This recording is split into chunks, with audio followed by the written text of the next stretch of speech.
Audio Jungle.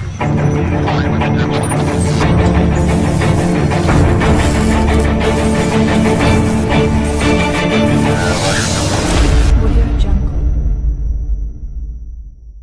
జీవితంలో మనం అవన్నీ చూసాం. ఆయన శ్రమల తర్వాతనే ఆయన ఆ ప్రత్యక్షతను పొందుకున్నాడు. ఏది? ఈస్టర్ దర్శనము. ప్రపంచంలో అత్యున్నతమైన ప్రత్యక్షత. ఆమేన్, హల్లెలూయా. అవునా? ఎక్కడ నేర్చుకున్నాడు ఆయన? బూడిద కుప్పలో. దేవుడు మనకు శ్రమలను, కష్టాలను, బాధలను ఎందుకు అనుమతిస్తాడు? దానికోసమే. మనకెన్నో పాఠాలు నేర్పడానికి, మన జీవితం పట్ల ఆయన నియంత్రణ కలిగి ఉండడానికి, మనం పూర్తిగా ఆయనకు లోబడడానికి, పూర్తిగా ఆయన తన చిత్తాన్ని మన జీవితంలో జరిగించడానికి. ప్రైజ్ ది లార్డ్, హల్లెలూయా. మరియు అక్కడే ఆ శ్రమల తర్వాతనే గొప్ప వాగ్దానాలు బయలుపరచబడుతున్నాయి. నోవాహు శ్రమల తర్వాతనే నిబంధన పొందుకున్నాడు, వర్షపు ధనస్సు నిబంధన.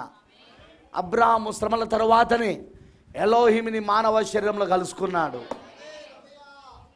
చెప్పాడా ప్రవక్త? ఇవన్నీ మెసేజ్లో చదివినాం కదా. నేను ఎరుగుదునని వర్తమానంలో అవన్నీ చెప్తున్నాడు. అంతేకాదు, సాతానుడు నీ ప్రాణాన్ని ముట్టడానికి వీల్లేదు. ఆయన అనుమతి లేకుండా నీ ప్రాణమును వాడు ముట్టలేడు. వాడు ప్రైజ్ ది లార్డ్, హల్లెలూయా.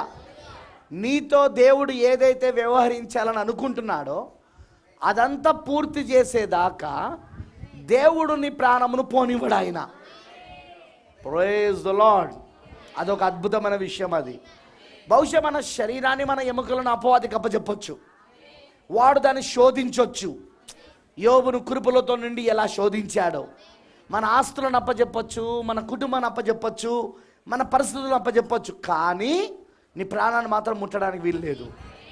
నీతో దేవుడు చేయవలసిన పనంతా పూర్తయ్యేదాకా అపవాది నీ ప్రాణం పైన అధికారం కలిగి లేడు వాడు. అది ఇంకొక విషయం. అది ఇవాళ ఉదయం చాలా విషయాలు దేవుడు బయలుపరిచాడు. చదవండి మీరు, అది వినండి. మెసేజ్ అది వినండి, తప్పకుండా వినండి మీరు ఆ మెసేజ్ని. జోబ్ 7 సీల్ విజన్, యోబు యొక్క 7వ ముద్ర దర్శనం, ఈస్టర్ దర్శనం. ఈరోజు మనం అదే ఈస్టర్ దర్శనంలో ఉన్నాం. ప్రైజ్ ది లార్డ్, హల్లెలూయా. మనం మళ్ళీ అదే ఈస్టర్ దర్శనంలో జీవిస్తున్నాం. మనం యోబు, షడ్రక్, మెషక్, అబేద్నెగోలు, దానియేలు, నోవాహు, అబ్రాహాము వీళ్ళందరినీ ఉదాహరణగా తీసుకున్నాడు ప్రవక్త. తీసుకున్నాడు ఆ మెసేజ్లా. వాళ్ళందరి జీవితాలు వివరించుకుంటూ వస్తున్నాడు ఆయన. అదేగా నేను చదివి వినిపించింది మీకు పొద్దున. హల్లెలూయా. నేను ఎరుగుదును అనే వర్తమానములో, అలానే ఇజ్రాయెల్ మరి సంఘం అనే వర్తమానములో అవన్నీ చూపించుకుంటూ వచ్చాడా లేదా? అబ్రహాం ఎందుకు ఆ స్థలం కొన్నాడో మనకి ఇప్పుడు అర్థమైంది. అది కూడా వెలబెట్టి మరి కొన్నాడు, తన భార్య శారాను పాతిపెట్టడానికి. ఎందుకంటే యోబు అక్కడే సమాధి చేయబడ్డాడని. యోబు ఎక్కడైతే సమాధి చేయబడ్డాడో దానికి సమీపంలో శారా యొక్క పార్థివ దేహాన్ని పాతిపెట్టడానికి అబ్రహాం ఆ స్థలాన్ని కొన్నాడా లేదా? అబ్రహాం కూడా చనిపోయినప్పుడు ఆ స్థలంలోనే పాతిపెట్టబడ్డాడు. ఓయ్, వింటున్నారా? శారా ప్రక్కనే అబ్రహాం కూడా పాతిపెట్టబడ్డాడు.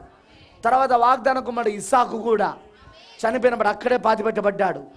యాకోబు చనిపోయింది ఐగుప్తులో, కానీ ప్రమాణం ముందే చేయించుకున్నాడు. నన్ను ఇక్కడ మాత్రం సమాధి చేయవద్దు, నన్ను మళ్ళీ తిరిగి అబ్రాహాము ఉన్న చోటన, ఎక్కడైతే అబ్రాహాము సమాధి చేయబడ్డాడో ఆ మూల పురుషుడు సమాధి చేయబడ్డ చోట నన్ను పెట్టండి. దానికి కారణం యోబు దర్శనం. యోబు కలుగున్న 7వ ముద్ర యొక్క దర్శనం, ఈస్టర్ దర్శనం వాళ్ళందరిపైన ప్రభావం చూపించిందని చెప్పాడా లేదా? యాకోబు చనిపోయినప్పుడు కూడా తీసుకెళ్ళి ఎక్కడ సమాధి చేశాడు చెప్పండి? ఎక్కడైతే అబ్రాహాము, శారాలో, యోబు, ఇస్సాకు సమాధి పడ్డాడు అక్కడే. చివరికి యోసేపు కూడా. నిశ్చయముగా దేవుడు మిమ్మల్ని దర్శించే రోజు వస్తుంది.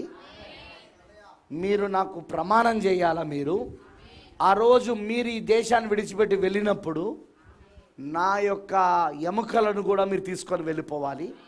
ఇక్కడ మీరు నన్ను సమాధి చేయవద్దు, ఆ పెట్టెలో పెట్టండి. నన్ను సమాధి చేయకుండా పెట్టెలో పెట్టండి. మీరు వెళ్ళేటప్పుడు ఆ పెట్టెను తీసుకొని వెళ్ళి అక్కడ సమాధి చేయండి. ప్రైజ్ ద లార్డ్, హల్లెలూయా. They have the seventh seal vision. వారికి 7వ ముద్ర దర్శనం ఉన్నది. వారికి ఈశ్వర్ యొక్క దర్శనం ఉన్నది. ఇప్పుడు వధువు కూడా ఈశ్వర్ యొక్క దర్శనం కలుగున్నదా? వినబడతలేదు నాకు. వధువు కూడా ఈశ్వర్ యొక్క దర్శనం కలుగున్నదా? కోవిడ్-19తో ఒకవేళ మనం చనిపోయినా ఈశ్వర్ మనం లేపుతుంది. నో ప్రాబ్లం, హల్లెలూయా. మనకేం బాధ లేదు, హల్లెలూయా.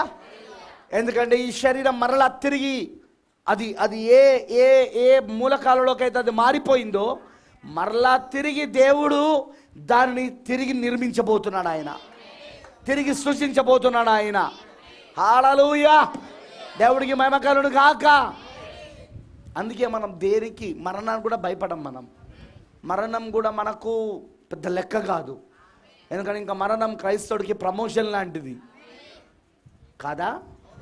నేరుగా 6వ పరిమాణంలో బ్రెన్హామ్ గారి యొక్క కౌగిల్లో ఉంటాం మనం. మూల పురుషుడు ఆయన ఈ కాలానికి, హల్లెలూయా. ఆయన కౌగిలో ఉంటాం మనం. ఆయనను కౌగిలించుకొని అక్కడ విశ్రాంతిలో ఉంటాం మనం. ఎత్తబడుట జరిగే వరకు విశ్రాంతిలో ఉంటాం. మీకు గుర్తుందా, ప్రవక్త బ్రెన్హామ్ గారి యొక్క భార్య కుమార్తె చనిపోయినప్పుడు ప్రవక్త చాలా ఏడ్చాడు, చాలా కన్నీరు గార్చాడు. ముఖ్యంగా ఆయన భార్య చనిపోయినప్పుడు. ఎందుకంటే ఆయన భార్య చనిపోయిన మూడో రోజుకి కుమార్తె కూడా చనిపోయింది, షారోన్. అయితే ఆయన భార్య చనిపోయినప్పుడు ఆయన ఏడ్చినప్పుడు ఆయన తిరిగి ఆమె రమ్మని పిలిచాడు. ఆయన చనిపోయిన ఆమె అవతల గట్టుకు వెళ్ళిపోయిన ఆమె తిరిగి వచ్చింది. ప్రవక్త గారు పిలిచినప్పుడు తిరిగి వచ్చి ఏమంటుందంటే, బిల్లీ, ఆయన ముద్దు పేరు అది, బిల్లీ నన్ను ఎందుకు పిలిచావు అన్నప్పుడు ఆయనకు అర్థం కాలేదు. నువ్వు నన్ను విడిచిపెట్టి పోవడానికి నాకు ఇష్టం లేదు, నువ్వు నాతోనే ఉండాలని నేను ఆశిస్తున్నాను అన్నప్పుడు అప్పుడు ఆమె అన్నది, వద్దు బిల్లీ, నన్ను ఆపకు, నువ్వు ఇక్కడ నువ్వు అమర్తలో కూర్చిన బోధ చేస్తూ ఉంటావు, నీకు గుర్తుందా అంటే, ఆ గుర్తుందంటే ఆ బోధ నీకు తెలియదు, నువ్వు చేస్తున్నావు కానీ నీకు తెలియదు. నేను ఇప్పుడే ఆ చోటు నుండి వచ్చిన. ఇప్పుడు బిల్లీ, నాకు ఈ లోకంలో ఉండడం ఇష్టం లేదు బిల్లీ, నాకు ఆ లోకంలోనే ఉన్నది. దయచేసి నన్ను ఇక్కడ ఉండమని చెప్పొద్దు నువ్వు, కానీ నువ్వు నాకు ఒక వాగ్దానం మాత్రం చెయ్యి. అమర్తలు కూర్చిన ఆ బోధ చెప్పకుండా మానని నాకు వాగ్దానం చేయి అని ప్రామిస్ చేపించుకొని, వాగ్దానం విలియం బ్రెన్హామ్ గారి దగ్గర నుండి ఒట్టు పెట్టించుకొని వెళ్ళిపోయింది ఆమె. ఆమేన్, హల్లెలూయా. ఆమె అవతల గట్టుకు వెళ్ళొచ్చింది ఆమె. అందుకే ఆమె తిరిగి మళ్ళీ రావడానికి ఇష్టపడలేదు ఆమె. వింటున్నారా? ఒకసారి బ్రదర్ బ్రెన్హామ్ వెళ్ళాడు అవతల గట్టుకి. ఆయనకు అప్పుడు అర్థమైంది ఎందుకు తిరిగి మళ్ళీ ఈ పురుగుల ఇంటికి రావడానికి తన భార్య ఇష్టపడలేదు. ఎందుకంటే ఆయన కూడా అక్కడే ఉండాలనుకున్నాడు. నేను ఇక్కడే ఉంటానన్నాడు ఆయన కూడా. కానీ ఆ స్వరం ఏమని చెప్పిందంటే, లేదు లేదు, నువ్వు వెళ్ళి ఈ స్థలం గురించి సాక్ష్యం చెప్పాలని, నువ్వు ఈ స్థలానికి వచ్చే రోజు ఉన్నది, కానీ ఇప్పుడు నువ్వు వెళ్ళి మళ్ళీ తిరిగి ఈ స్థలం గురించి సాక్ష్యం చెప్పాల్సి ఉన్నది. ప్రైజ్ ది లార్డ్, హల్లెలూయా. కాబట్టి నువ్వు వెళ్ళి భూమిపైన దీని గురించి సాక్ష్యం అని చెప్పాడు. ఆ మాట చెప్పిన తర్వాత ప్రవక్త బ్రెన్హామ్ గారు తిరిగి మరలా ఆ పాత ముసలి శరీరంలోనికి ప్రవేశించాడు. ఆమేన్, హల్లెలూయా. మీకు అర్థమైందని చెప్పింది. సో క్రైస్తవుడికి మరణం అనేది ఒక దీవెన, ఒక ఆశీర్వాదం. ఎందుకంటే ఇంకా అత్యున్నతమైన ఒక మంచి దీవించబడిన స్థలంలో ఉండబోతున్నాం మనం, విశ్రాంతిలో ఉండబోతున్నాం మనం. విశ్వాసం లేనోళ్ళకి కాదు ఇది నేను మాట్లాడేది. చనిపోతే నేను నిజంగా అక్కడికి వెళ్ళగలనా అనే అనుమానం ఉన్నోళ్ళ గురించి మాట్లాడతలేను. ఎందుకంటే అలా అనుమానాలు ఎందుకుంటే అంటే వాళ్ళ జీవితాలు కరెక్ట్గా ఉండవు. వాక్యములో వాళ్ళని ఖండిస్తుంటే వాళ్ళకి అర్థమైపోతుంటుంది వాళ్ళ జీవితాలు కరెక్ట్గా లేవని. కాబట్టి వాళ్ళు విశ్వాసం ఉంచలేరు, పూర్తిగా పరిపూర్ణ విశ్వాసం కలిగి ఉండలేరు వాళ్ళు. కానీ వాక్యములో వాళ్ళు వింటూ ఉన్నప్పుడు వారు సరిగ్గా ఉన్నామని అర్థమయ్యి పరిపూర్ణ విశ్వాసంతో వెళ్ళే వాళ్ళు కొంతమంది ఉంటారు. ప్రవక్త ఏమన్నాడు, బైబిల్ ఏమంటున్నది, నీ హృదయము నీపైన దోషారోపణ చేయనంత వరకు నువ్వు ఆ రాజ్యానికి వెళ్ళగలుగుతావు. కానీ నీ హృదయము కఠినమైపోతే, వాత వేయబడిన మనస్సాక్షి అయితే మనం ఏం చేస్తుంది ఇది మళ్ళీ. ఎందుకంటే కొంతమందికి ఇదిగో ఇది వాక్యం, నువ్వు చేసే తప్పు అని చూపించినా వాళ్ళకి ఎట్లుంటుందంటే వాళ్ళ హృదయము వాతవేడిన మనసాక్షి కలిగి ఉంటారు కాబట్టి ఎంత చెప్పు వాళ్ళు దాన్ని ఒప్పుకోరు వాళ్ళు. మళ్ళీ అలాంటి వాళ్ళకి అది విశ్వాసం అనబడదు, అలాంటి వాళ్ళకి అది పరిపూర్ణ విశ్వాసం అనబడదు, పరలోకానికి వెళ్ళరు వాళ్ళు. ఎందుకంటే వాక్యం నిన్ను తప్పని చెప్పినప్పుడు నీ హృదయం కూడా దాన్ని ఒప్పుకుంటుంది. ఒకవేళ నీ హృదయం ఒప్పుకోవట్లేదు వాక్యం నీకు తప్పని చెప్పినా కూడా, అంటే వాక్యంలో నువ్వు చేస్తున్న తప్పని చెప్పినా నీ హృదయం ఒప్పుకోవట్లేదు అంటే నీ హృదయం ఏమైందన్నాడో తెలుసా పౌలు గారు? వాత వేయబడిన మనస్సాక్షిగా మారిపోయింది. వాత వేయబడిన మనస్సాక్షిగా ఉన్న పరిస్థితి ఏంటి? వారి ఎట్టి పరిస్థితుల్లో వారి తప్పును ఒప్పుకోరు వాళ్ళు. వాక్యం ఎంత చెప్పినా వాళ్ళు అంగీకరించరు దాన్ని. That is their problem. వాళ్ళు పాపం మోసపోతారు, వాళ్ళు తమకు తాము మోసపుచ్చుకుంటారు వాళ్ళు. ఎందుకంటే వాళ్ళు అనుకుంటారు నా హృదయం నాకు దోషారోపణ చేస్తలేదుగా, అయితే ప్రవక్త చెప్పినట్టు నేను పరలోకం పోతా. నీ హృదయం దోషారోపణ చేయడం కాదురా పిచ్చోడా. విషయం ఏంటిదంటే పిచ్చిదానా, నీ హృదయము వాతవేయబడిన మనసాక్షిగా మారిపోయింది. వాక్యం ఎంత ఖండించినా నీకు అది ఏమనిపిస్తలేదు, నీకు ఆ తప్పును ఒప్పుకోవాలనే మనస్సు నీకు వస్తలేదు, దాన్ని సరిదిద్దుకోవాలా అనే మనస్సు నీకు వస్తలేదు. వింటున్నారా? అది పరిపూర్ణ విశ్వాసం కాదు, అది నిన్ను నువ్వు మోసపరుచుకోవడం. అది ఎందుకంటే ప్రవక్త అంటాడు, ఒక తిరిగి జన్మించిన క్రైస్తవుడికి దేవుడు ఏదైనా ఫలాన్ని నువ్వు తప్పు చేసావని చెప్పినప్పుడు ఆ వ్యక్తి పశ్చాత్తాపడతాడు, ఆ వ్యక్తి దాన్ని ఒప్పుకొని విడిచిపెడతాడు, దేవుని తట్టు తిరుగుతాడు, దేవునికి సమర్పించుకుంటాడు. ఆ వ్యక్తి చేసే పని అలా ఉంటుంది తిరిగి జన్మించిన క్రైస్తవుడికైతే. తిరిగి జన్మించకపోతే నువ్వెంత చెప్పు వీళ్ళకి వాతవేయబడిన మనస్సాక్షి. వాక్యములో ఎంత చూపించినా వాక్యమేగా తీర్పు తీర్చేది. మనము ఈరోజు వాక్యం చేత విమర్శించబడుతున్నాం.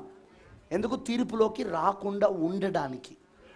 ఈ విమర్శన కూడా మనం తట్టుకున్నామనుకో వాతవేయబడిన మనస్సాక్షి ద్వారా, ఇక మిగిలింది ఏంటో తెలుసా?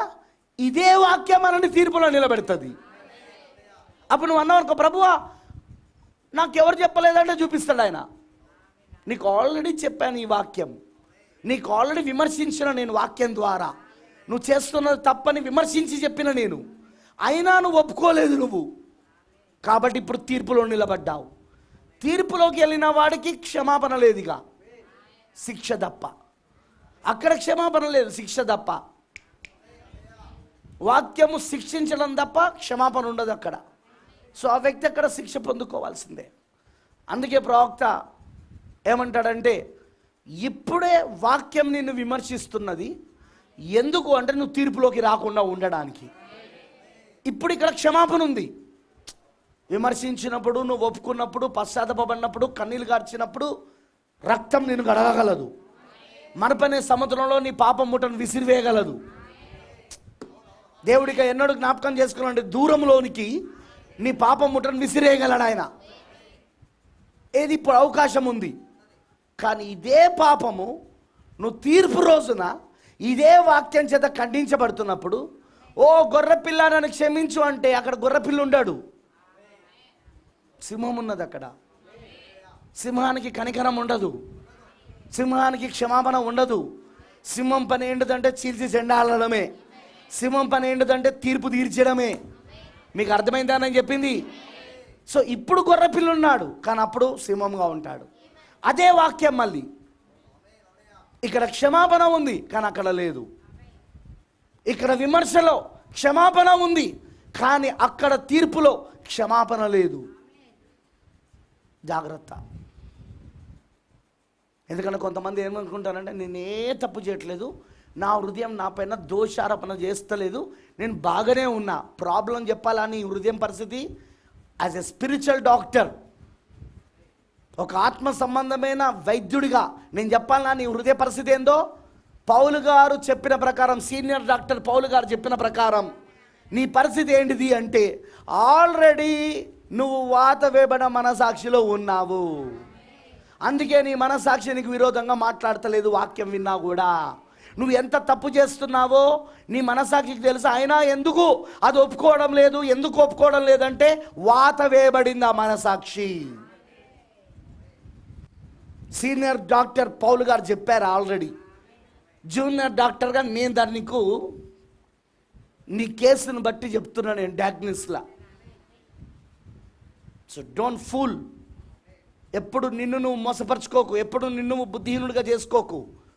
తప్పు తప్పే, పాపం పాపమే. అది ఎలాంటిదైనా సరే పాపమే. అది నీ మనసాక్షి గద్దించకపోతే అది ప్రాబ్లం నీ మనసాక్షిలో ఉంది, వాక్యంలో లేదు. ఒకరోజు ఇక్కడ నువ్వు తప్పించుకొని అక్కడ తప్పించుకోలేవు. జాగ్రత్త. వాతావరణ మనసాక్షికి ఎవరు రాకండి. క్షమాపణ అడిగే మనసాక్షి కలిగి ఉండండి. ప్రభువా నన్ను క్షమించు అనండి. సరిదిద్దుకోనండి. ఇప్పుడు సరిదిద్దుకోనండి. ఏదైనా దేవుడు చెప్తే సరిదిద్దుకోండి. వెంటనే సరిదిద్దుకోండి. వెంటనే ఒప్పుకోనండి. వెంటనే దాన్ని సరి చేసుకోండి. రేపటికి వాయిదా వేయొద్దు, వచ్చే నెలకు వాయిదా వేయొద్దు, వచ్చే సంవత్సరానికి వాయిదా వేయొద్దు. ఎందుకో తెలుసా? ఆ మధ్యలో ఏం జరుగుతుందో ఎవరికి తెలియదు. ఆ మధ్యలో నీ మనసాక్షి కూడా వాత వేయబడుతుందేమో. ఇక విని విని విని విని వాక్యం విని విని విని జాగ్రత్త సుమా. సరిదిద్దుకోవాల్సిన సమయంలో సరిదిద్దుకోవాలి. ఆమేన్. హల్లెలూయా. మిమ్మల్ని నిలబెట్టాలని నిలబెడుతున్నాను. ఎందుకో మీకు తెలుసు, కూర్చుంటే ఏం చెప్తారో మీ అందరికి తెలుసు. Praise the lord. హల్లెలూయా. So let us go to the Bible. ఇవాళ ఉదయం మనం యోబు గురించి చూసాం already. I love that subject. యోబు యొక్క 7వ ముద్ర దర్శనం గురించి నేను ఎప్పటికెలో చెప్పాలనుకుంటున్నాను. సరిగ్గా సందర్భం ఈస్టర్కి వచ్చింది కాబట్టి దాని గురించి అందుకే చెప్పాను. ఆమేన్. ఎందుకంటే మనం 7వ ముద్ర మీదనేగా వెళ్తున్నది. ఆది కాండము నుండి పలకబడింది ఆ 7వ ముద్ర. ఎక్కడ నుండి? బ్రదబానం అన్నాడు 7th సీల్లో, 7వ ముద్రలో ఆది కాండము నుండి పలకబడుతున్నది 7వ ముద్ర. సో 7వ ముద్ర తెరవబడకపోతే మిగతా 6 ముద్రలు తెరవబడవు. 7వ ముద్ర తెరవబడకపోతే అసలు బైబిలే తెరవబడదు. ఎందుకంటే 7వ ముద్ర ఏంటిదంటే ప్రకటన 10 అయి ఉన్నది. ప్రభు ఒక రాకడై ఉన్నది. బలిష్ఠుడైన దూతగా ఆయన దిగొచ్చుడై ఉన్నది. మరి ఆయన దిగి రాకుండా విప్పబడిన పుస్తకం మన దగ్గరికి ఎలా వస్తుంది చెప్పండి నాకు? మరి విప్పబడిన పుస్తకమేగా 7 ముద్రల పుస్తకం. వినబడతలేదు నాకు. మరి 7 ముద్రల గ్రంథం ఈరోజు మన దగ్గరికి రావాలి అంటే ఆ పుస్తకం విప్పబడి అది 7వ దూత పలుకు దినాలలో బలిష్ఠుడైన దూత పరలోకమును దిగి రావాలా లేదా? మరి పరలోకము నుండి బలిష్ఠుడైన దూత దిగి రావడమే కదా 2వ రాకడ. 7వ ముద్ర ఆర్భాటముతోను ప్రధాన దూత శబ్దముతోను దేవుని బుర్రతో ప్రభు దిగొస్తాడని చెప్పాడా లేదా? దిగొచ్చాడు ఆయన. వాటి గురించి మనం చాలా విషయాలు చూసాం. హల్లెలూయా. ప్రియమైన దేవుని పిల్లలారా, నిజంగా ఈరోజు without the opening of the 7th seal 7వ ముద్ర తెరబడకుండా అసలు బైబిలే తెరబడలేదు. అసలు 7 ముద్రల గ్రంథమే మనకు రాలేదు. 7వ దూత దాన్ని బోధించలేదని అర్థం. ఎవరైతే 7వ ముద్ర తెరబడలేదు అంటున్నారో వాళ్ళందరికీ ఇది నేను చెప్పేది. కానీ 7వ ముద్ర తెరబడిన వాళ్ళకి అర్థమవుతున్నది ఈ విషయాలన్నీ కూడా. ఆమేన్, ఆమేన్, హల్లెలూయా. కొంతమంది మూర్ఖులు ఉంటారు. నువ్వెంత వాక్యము చూపించినా నమ్మరు వాళ్ళు. వాళ్ళకి ఎన్ని వర్తమానాలు చూపించినా నమ్మరు వాళ్ళు. వాళ్ళు ఎవరు అంటే మూర్ఖులు, గుడ్డి వాళ్ళు, దూరదృష్టి లేనివారు. వారికి దూరదృష్టి లేదు, వాళ్ళకు గుడ్డి వాళ్ళు. అందుకే వాళ్ళు దానిని చూడలేరు. ఆ ప్రవచనాత్మకమైన విషయాలను గురించి వాళ్ళు పట్టుకోలేరు వాళ్ళు. అందుకే వాళ్ళకి ఎంత చెప్పినా అర్థం కాదు కూడా. కానీ ఈరోజు మనం ధనులమై ఉన్నాం. మన కళ్ళకైనా కాటుకిచ్చాడు ఆయన. ఏంటిదా కాటుగా? అభిషేకం, ప్రత్యక్షత, బయలుపాటు. దేవుడు ఇప్పుడు మన కళ్ళకు ఆ బయలుపాటు ఇచ్చాడా? ఆ అభిషేకాన్ని ఇచ్చాడా? ఈ గూఢమైన సంగతులను చూడగలిగిన అభిషేకం, ఈ రహస్యమైన సంగతులను చూడగలిగిన అభిషేకం ఈ గుడ్డి లవదిక సంఘ కాలంలో తను ఏర్పరచుకొని తను ఎన్నుకున్న మనకిచ్చాడు ఆయన. ఇదంతా ఆయన ఏర్పాటు, ఆయన ఎన్నిక, మనదేమి కాదు. హల్లెలూయా. దేవుడికి మహిమ కలుగును గాక. మరి ఉదయం మనం చూసింది అంటే శ్రమలలో విధేయత దేవుడు నేర్పుతాడు. అక్కడ యోబుని ఎందుకు ఆ స్థితికి తీసుకొచ్చాడో మనం చూసాం. యోబు వచ్చిన స్థితి ఏంటిది? యోబు ఇప్పుడు ఒక బూడిద కుప్ప పైన కూర్చున్నాడు. దేవుడు ఆ స్థితికి అనుమతించాడు. ఎందుకంటే అక్కడ గొప్ప రెవల్యూషన్స్ని, గొప్ప ప్రత్యక్షతలను ఆ శ్రమలలో యోబు పొందుకోబోతున్నాడు. ఆమేన్, హల్లెలూయా. దాని ప్రభావము మూల పురుషుడైన అబ్రాహాం పైన ఉన్నదా? ఎందుకంటే యోబు మూల పురుషుడైన అబ్రాహాం కన్నా ముందున్నవాడు. ఆ ప్రభావం ఉన్నదా? ఉన్నది కాబట్టే కదా ఆ స్థలానికి ఉన్నది. తన భార్య శారా చనిపోయినప్పుడు ఆమెను పాతి పెట్టడానికి ఆ స్థలంని ఎందుకు ఉన్నాడంటావు? యోబు ప్రక్కనే, యోబుకు సమీపమున, యోబు ఎక్కడైతే సమాధిపడ్డాడో ఆ సమాధికి సమీపమున శారాను కూడా పాతి పెట్టాడు ఆయన. తర్వాత తనను కూడా అక్కడే పాతి పెట్టమని చెప్పాడు. తర్వాత ఇస్సాకు అక్కడే పాతి పెట్టబడ్డాడు. యాకోబు చెప్పాడు తనను అక్కడే పాతి పెట్టమని. యోసేపు చెప్పాడు తనను అక్కడే పాతి పెట్టమని. Because they have the revolution. వారికి ఒక ప్రత్యక్షత ఉన్నది. ఈస్టర్ గురించిన ప్రత్యక్షత, ఈస్టర్ గురించిన దర్శనం వాళ్ళు కలుగున్నారు. ఆమేన్, హల్లెలూయా. మరి దాన్ని వాళ్ళు పొందుకొని వాళ్ళు ముందుకెళ్ళగలిగారు వాళ్ళు. ఆమేన్. సో 7వ ముద్ర కింద వధువు ఉన్నదని మనకు మరొక్కసారి అర్థమైంది. హల్లెలూయా. దేవుడికి మహిమ కలుగును గాక. ప్రైజ్ ది లార్డ్, హల్లెలూయా. Now let us go to the Bible. పరిశుద్ధ గ్రంథంలోకి వెళ్దాం మనం మరొకసారి. యాకోబు రాసిన పత్రిక,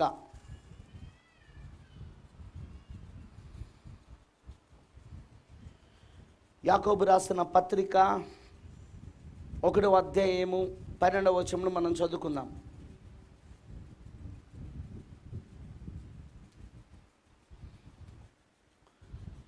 శోధన సహించువాడు ధన్యుడు, అతడు శోధనకు నిలిచిన వాడై ప్రభు తను ప్రేమించి వారికి వాగ్దానం చేసిన జీవ కిరీటము పొందును. దేవుడు కీడు విషయమై శోధింపబడనేరడు, ఆయన ఎవరిని శోధింపడు గనుక ఎవడైనను శోధింపబడినప్పుడు నేను దేవుని చేత శోధింపబడుచున్నానని అనకూడదు. ప్రతి వాడును తన స్వకీయమైన దురాశ చేత ఈడవబడి మరలు కొలపబడిన వాడై శోధింపబడును. దురాశ గర్భము ధరించి పాపమును కనగా పాపము పరిపక్వమై మరణమును కనును. నా ప్రియ సహోదరులారా, మోసపోకుడి. శ్రేష్టమైన ప్రతి ఈవియు సంపూర్ణమైన ప్రతి వరమును పరసంబంధమైనదై జ్యోతిర్మయుడగు తండ్రి యొద్ద నుండి వచ్చును. ఆయన యందు ఏ చంచలత్వమైనను గమనాగమనముల వలన కలుగు ఏ ఛాయనను లేదు. దేవుడు తన మాటలను దీవించునుగాక. Let us pray. ప్రార్థించుకుందాం. మహోన్నతుడా, సర్వోన్నతుడా, సర్వశక్తిమంతుడా, నీకు వందనాలు తండ్రి. మా ప్రియమైన తండ్రి, మా ప్రియమైన భర్త, మా శిరస్సుగా ఉన్న మా దేవానికి వందనాలు. ఈ చివరి దినములలో నువ్వు మాకు శిరస్సుగా భర్తగా దిగొచ్చావు. ఆర్భాట వర్తమానంలో నీ వధువు అదృశ్య కలయికలోనికి వచ్చింది. ఇప్పుడు ఆమెంతా ఇప్పుడు సమకూర్చబడి నీతో హత్తుకుంటున్నది. ఆమె ఇప్పుడు నీ శిరస్సుతో హత్తుకుంటున్నది ఇప్పుడు ఆమె. అవును ప్రభువా, నీతో భార్య భర్తలు ఎలా ఏక శరీరం అవుదురో అలా ఇప్పుడు నీ భార్య కూడా అలా నీతో ఏక శరీరం అవుతున్నది ప్రభువా. ఎందుకంటే ఇప్పుడు నీ దైవత్వమునంతా కూడా ఇప్పుడు ఆమెలో కుమరిస్తూ ఉన్నావు. ఆమె నీవు ఇప్పుడు ఒకడై ఉన్నావని మేము నమ్ముతున్నాం ప్రభువా. ఎందుకంటే ఆమెలో మేము భాగమై ఉన్నాము. ఆ గొప్ప పరలోకపు రాణిలో మేము భాగమై ఉన్నాము. ఆ గొప్ప పరలోకమును దిగొస్తున్న నూతన యెరూషలేములో మేము భాగమై ఉన్నాము. అవును ప్రభువా, అందును బట్టి నీకు వందనాలు. ఇప్పుడు మరొకసారి నీ వాక్యం ద్వారా మాతో మాట్లాడు. నిజంగా నీ వాక్యములో ఉన్న ఆ గొప్ప కార్యములో మాకు బయలుపరచబడును గాక. నీ పరిశుద్ధాత్మ ఆ గూఢమైన సంగతులన్నీ మాకు బయలుపరచును గాక. శ్రమలలో మేము విధేయత నేర్చుకోవాలి. శోధనలు వచ్చేదే మా విశ్వాసం పరీక్షించబడడానికి. అవన్నీ మాకు అర్థమవునట్లు చేయదేవా. నీ కృప మాకు ఇవ్వు తండ్రి. మేము కేవలము వినువారు మాత్రమే గాక, దాని ప్రకారంగా ప్రవర్తించు వారముగా ఉందుము గాక. అలాంటి కృప మా అందరికీ దయచేయమని, నువ్వు అందరినీ అభిషేకించి దీవించమని, నువ్వు బలిష్ఠుడైన దూతగా రంగం పైన ఉన్నందుకు స్తోత్రం. బలహీనమైన ఈ మట్టి శరీరమును నువ్వు దాచి నీ మహిమ కలిగిన మాటలు, జీవము కలిగిన మాటలు, మమ్మల్ని మరణము నుండి జీవంలోనికి దాటింపజేయగలిగిన మాటలు ప్రభువా ఈరోజు నువ్వు మాతో మాట్లాడతావని నమ్ముతున్నాం. మేము పూర్తిగా నీకు సమర్పించుకుంటూ యేసుక్రీస్తు నామములో ప్రార్థిస్తున్నాము. ఆమేన్. కూర్చోనండి, ప్లీజ్ బి సిట్ డౌన్.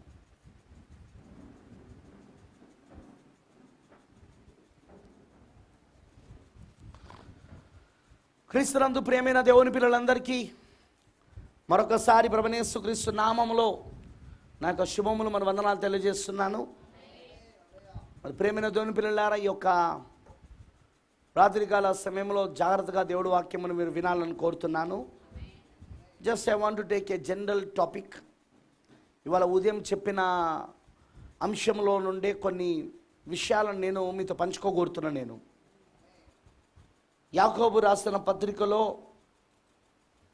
ఇలాగంటున్నాడు, శోధన సహించువాడు ధన్యుడు, అతడు శోధనకు నిలిచిన వాడై ప్రభు తను ప్రేమించు వారి కొరకు వాగ్దానం చేసిన జీవ కిరీటము పొందును. ఆమేన్, హల్లెలూయా. శోధన సహించువాడు ధన్యుడు. ఆమేన్ అంటారా? మరి అలా శోధన సహించువారు ధన్యులు అని బైబిల్ చెప్తున్నది. ఎవరైతే ఆ శోధనను సహిస్తున్నారో వారు ప్రభు తను ప్రేమించి వారి కొరికే వాగ్దానం చేసిన జీవ కిరీటమును పొందును అంటున్నాడు. మనందరూ తెలుసు కృపా వర్తమానం ఏంటో. కృపా వర్తమానంలో దేవుడిచ్చిన అత్యధికమైన కృప ఏంటిదంటే మన యుద్ధాలు కూడా ఆయనే చేస్తాడు. Do catch it? మీరు పట్టుకున్నారా? మన యుద్ధాలు కూడా ఆయనే చేస్తాడు. అదే ఆయన మనకిచ్చిన కృప. Praise the lord. మన యుద్ధాలు కూడా ఆయనే చేస్తాడు. మన యుద్ధములు ఆయన చేయడమే కాదు, ఆయన విజయోత్సవముతో మనల్ని ఊరేగింపజేస్తాడు ఆయన. అదే కృప. అందుకే శోధనలు వచ్చినప్పుడు, శ్రమలు వచ్చినప్పుడు, పరీక్షలు వచ్చినప్పుడు, యుద్ధములు వచ్చినప్పుడు, అంటే జీవితంలో ఇవన్నీ యుద్ధాలు, ఇవన్నీ ఎన్నడూ పోరాడనటువంటి అతి గొప్ప పోరాటాలు ఇవి. ఇలాంటి పోరాటములు, ఇలాంటి యుద్ధ సమయంలో మనం ఒకటి గుర్తుంచుకోవాలి. మనం ఉన్నది కృపా నిబంధన కింద ఉన్నాం. మనం కలుగున్నది కృపా వర్తమానాన్ని కలుగున్నాం. మనం ఈ కృపా వర్తమానంలో, కృపా నిబంధనలో దేవుడిచ్చిన వాగ్దానం ఏంటిదంటే ఆ యుద్ధాలలో కూడా ఆయనే చేస్తాడు. హల్లెలూయా. దేవుడికి మహిమ కలుగును గాక. ఆ యుద్ధాలను కూడా ఆయనే జరిగిస్తాడు. ఆమేనంటారా? అందుకే మనము దానికి భయపడాల్సిన అవసరత లేదు. శోధనలు వచ్చినప్పుడు, శ్రమలు వచ్చినప్పుడు, నిందలు, అవమానాలు, లేకపోతే పరీక్షలు, అగ్ని లాంటి పరీక్షలు మన జీవితంలో వచ్చినప్పుడు మనము ఎన్నడూ దిగులు పడకూడదు, ఎన్నడూ మనం బాధపడకూడదు, ఎన్నడూ మనం నిరుత్సాహపడకూడదు. ఎందుకంటే ఆ సమయంలోనే మనము మన కలుగున ప్రత్యక్షతను చూపించవలసి ఉన్నది. మనం కలుగున బయలుపాటు, విశ్వాసాన్ని మనం చూపించవలసి ఉన్నది. అప్పుడు ఆ సమయంలోనే హల్లెలూయా. దేవుడు కూడా ఎందుకు వీటిని అనుమతిస్తాడో పొద్దున ప్రవక్త చెప్పాడు, మనం విన్నాం. ఎందుకంటే నీకు దేవుడు వాటిని అనుమతించడానికి కారణంలో ఒకటి, నువ్వు ఆయనకు పూర్తిగా లొంగిపోవాలని, పూర్తిగా ఆయన నీ పైన అధికారాన్ని కలిగి ఉండాలని, తన నియంత్రణలో నువ్వు ఉండాలని. వింటున్నారా? ఆ శోధనలు, ఆ శ్రమలు నిన్నేం చేస్తాయంటే దేవుని నియంత్రణలోనికి తీసుకెళ్తాయి. దేవుని యొక్క ఆధీనంలోనికి, దేవుని యొక్క అధికారం క్రిందికి నిన్ను తీసుకెళ్ళి నిన్ను ఇంకా దేవునికి సమీపస్తులుగా, సమీపమైన సహవాసంలోనికి నేను నడిపిస్తే అన్నాడు ప్రవక్త. ఆమేన్. ఉదయం అదే చూసాం మనం. యోబును అలానే నడిపించింది. సమీపమైన సహవాసానికి దేవునికి నడిపించాడు. చూడండి, ఆ శ్రమలలోనైనా యెహోవా సుడిగాల్లో ప్రత్యక్షమైంది. వినబడతలేదు నాకు, అవునా? ఆ శ్రమలలో ఉన్నప్పుడే, అతను ఆ కఠినమైన పరిస్థితుల్లో ఉన్నప్పుడే, అతను ఆ బూడిద కుప్పలో ఉన్నప్పుడే, వింటున్నారా, దేవుని యొక్క ప్రత్యక్షతను అతను పొందుకోగలిగాడు. యెహోవా సుడిగాల్లో ఆయనకు ప్రత్యక్షమై మాట్లాడడం మొదలుపెట్టాడు. దేవునికి సమీపమైన సహవాసాన్ని కలిగి ఉండడం మొదలుపెట్టాడు ఆయన. షడ్రక్ మెషక్ అబేద్నెగోల సంగతి ఏంది? అగ్ని వంటి ఆ శ్రమల వలననే దేవునికి వాళ్ళు సమీపమైన సహవాసాన్ని కలిగి ఉన్నారు. ఆయన 4వ వాడిగా, దేవుని కుమారుని పోలిన వాడిగా ప్రత్యక్షమయ్యాడా లేదా వాళ్ళకు అగ్నిగుండంలో? దానియేలు సంగతి ఏంది? యూదా గోత్రపు సింహము గోలో ఆ శోధనలో వచ్చాడా లేదా ఆయన? వినబడతలేదు నాకు. ప్రైజ్ ది లార్డ్, హల్లెలూయా. ప్రవక్త బ్రెన్హాం గారు ఏమంటారంటే, శోధన లేకుండా సాక్ష్యాలు లేవు, పరీక్షలు లేకుండా సాక్ష్యాలు లేవు. ఒక సాక్ష్యం అనేది రావాలంటే నువ్వు పరీక్షించబడాలా, నీ విశ్వాసం పరీక్షించబడాలా, వాక్యంపై ఉన్న నీ నమ్మకం పరీక్షించబడాలి. హల్లెలూయా. అందుకు దేవుడు అనుమతిస్తాడు. ఎందుకంటే దేవుడు ఎవరిని శోధించాడు? ఆయన శోధనలు తీసుకొచ్చేది దేవుడు కాదు, శోధనలు తీసుకొచ్చేది శోధకుడు, వాడే అపవాది. కానీ అనుమతి మాత్రం ఎవరిస్తారంటే దేవుడు ఇస్తాడు. ఎందుకంటే ప్రవక్త అన్నాడు, ఆయన అనుమతి లేకుండా వాడు నిన్ను శోధించలేడు, పరీక్షించలేడు, శ్రమ పెట్టలేడు. ఎవరి అనుమతి లేకుండా? దేవుని అనుమతి లేకుండా. మరి దేవుడు ఎందుకు చేస్తాడు? దాని వెనకాల ఒక ఉద్దేశం ఉంది. నువ్వు వాక్యానికి పూర్తిగా లోబడవలనని. పూర్తిగా నీవు ఆయన వాక్యానికి లోబడి ఆయన నియంత్రణలోనికి నువ్వు వచ్చి, ఆయన అదుపులోనికి నువ్వు వచ్చి, ఆయన చిత్తాన్ని నువ్వు జరిగించాలని. ప్రైజ్ ది లార్డ్, హల్లెలూయా. అందుకు దేవుడు వాటిని అన్నింటిని అనుమతిస్తూ ఉంటాడు. మరి ఆ శ్రమలలోనే నువ్వు విధేయత నేర్చుకుంటావు. యేసు నేర్చుకున్నట్టుగా శ్రమలలోనే ఆయన విధేయత నేర్చుకున్నాడు. ఆయన మనకు కూడా ఎన్ని శ్రమలు వస్తే అంత విధేయత. ఎవరికి? వాక్యానికి, దేవుడికి విధేయత చూపిస్తాం. విధేయత అంటే అర్థం తెలుసుగా, లోబడుట. విధేయత అంటే లోబడుట. నువ్వంతా లోబడతా ఉంటావు వాక్యానికి. నీకు అనారోగ్యం వచ్చింది, దేవుడు అనుమతించాడు, అపవాది తీసుకొచ్చాడు. దేవుడు ఎందుకు అనుమతించాడు? నువ్వు ఇంకా వాక్యానికి లోబడాలని. ప్రైజ్ ది లార్డ్, హల్లెలూయా. ఇంకా వాక్యం యొక్క అదుపులోనికి నువ్వు రావాలని, ఆయన నియంత్రణలోనికి నువ్వు రావాలనే దేవుడు దాన్ని అనుమతిస్తాడు. ఇప్పుడు చెప్పండి, శోధనలు మంచివా చెడ్డవా? విశ్వాసకి శోధనలు ఎప్పుడు మంచివే, శ్రమలు ఎప్పుడు మంచివే. ఇక పౌలు గారి సువార్త ప్రకారం అయితే ఒక నశించిపోయే సువర్ణము, బంగారమే అగ్ని చేత అది పుటము వేయబడి శుద్ధీకరించబడితే, మరి నీ విశ్వాసము కూడా అగ్ని వంటి పరీక్షల ద్వారా శుద్ధీకరణ పొందుకోవాలా లేదా? ఎందుకంటే కొన్నిసార్లు దానిలో కొన్ని మలినములు ఉంటాయి. ఎందుకు బంగారాన్ని అగ్నిలో పుటం వేస్తారు? దానిలో ఉన్న కాపర్, దానిలో ఉన్న వెండి, దానిలో ఉన్న ఇతరమైన ఏవైతే ఉంటాయో ఎలిమెంట్స్, అవన్నీ పోవడానికి. బంగారంకున్న ఒక గొప్ప గుణలక్షణం ఏంటిదంటే, మిగతా ఏవైతే ఉంటాయో, వెండి కానీ లేకపోతే ఇంకేమేమి ఉంటాయి బ్రదర్, దాంట్లో ఏమేమి ఉంటాయి, రాగి, ఇత్తడి, వెండి, ఇవన్నీ ఉంటాయి కదా, మిక్స్ అయి ఉంటుంది బంగారంలా. ఇవన్నీ బాగా వినండి, ఈ బంగారంలో ఇవన్నీ వెళ్ళిపోవాలంటే అది అగ్నిలో పుటం వేయబడాలి. ఒక సెంటిగ్రేడ్కి వచ్చినప్పుడు, ఒక వేడి సెంటిగ్రేడ్కి వచ్చినప్పుడు రాగి కరిగిపోతుంది. మళ్ళీ ఇంకొంచెం ఒక సెంటిగ్రేడ్కి వచ్చినప్పుడు వెండి కరిగిపోతుంది. ఇంకొంచెం సెంటిగ్రేడ్కి వచ్చినప్పుడు ఇనుము కరిగిపోతుంది. బంగారుకున్న ప్రత్యేకత ఏంటిదంటే అన్నిటికంటే ఎక్కువ సెంటిగ్రేడ్లు అది ఆ వేడిని తట్టుకోగలదు. అది మీరు ఇంటర్నెట్లో కూడా దాన్ని చెక్ చేసుకోవచ్చు. మీరు అన్నిటికంటే ఎక్కువ వేడిని తట్టుకోగలదు అది. హల్లెలూయా, ఆమేన్. మరి బంగారము శుద్ధి నశించిపోయే ఆ సువర్ణము బంగారము శుద్ధి పొందడానికి అగ్ని లాంటి పరీక్షలలో అది పుటము వేయబడితే మరి నీ విశ్వాసం బంగారం కంటే అమూల్యమైనది కదా. ఇంకా అది ఎంత అది అగ్ని వంటి పరీక్షలలో పుటము వేయబడాలని అంటాడు ఆయన. ఎందుకంటే కొన్నిసార్లు వాటికి మనకు అతుకొని ఉంటాయి. కొన్ని మన విశ్వాసానికే బంగారానికే కొన్ని మలినాలు అతుకొని ఉంటాయి. ఆ మలినాలు పోవాలంటే అగ్ని లాంటి పరీక్షలు రావాలి. హల్లెలూయా. అప్పుడు నీ విశ్వాసం శుద్ధీకరణ పొందుతుంది. అప్పుడు నీ విశ్వాసం పరిపూర్ణ విశ్వాసంలోకి వస్తుంది. Praise the lord. హల్లెలూయా.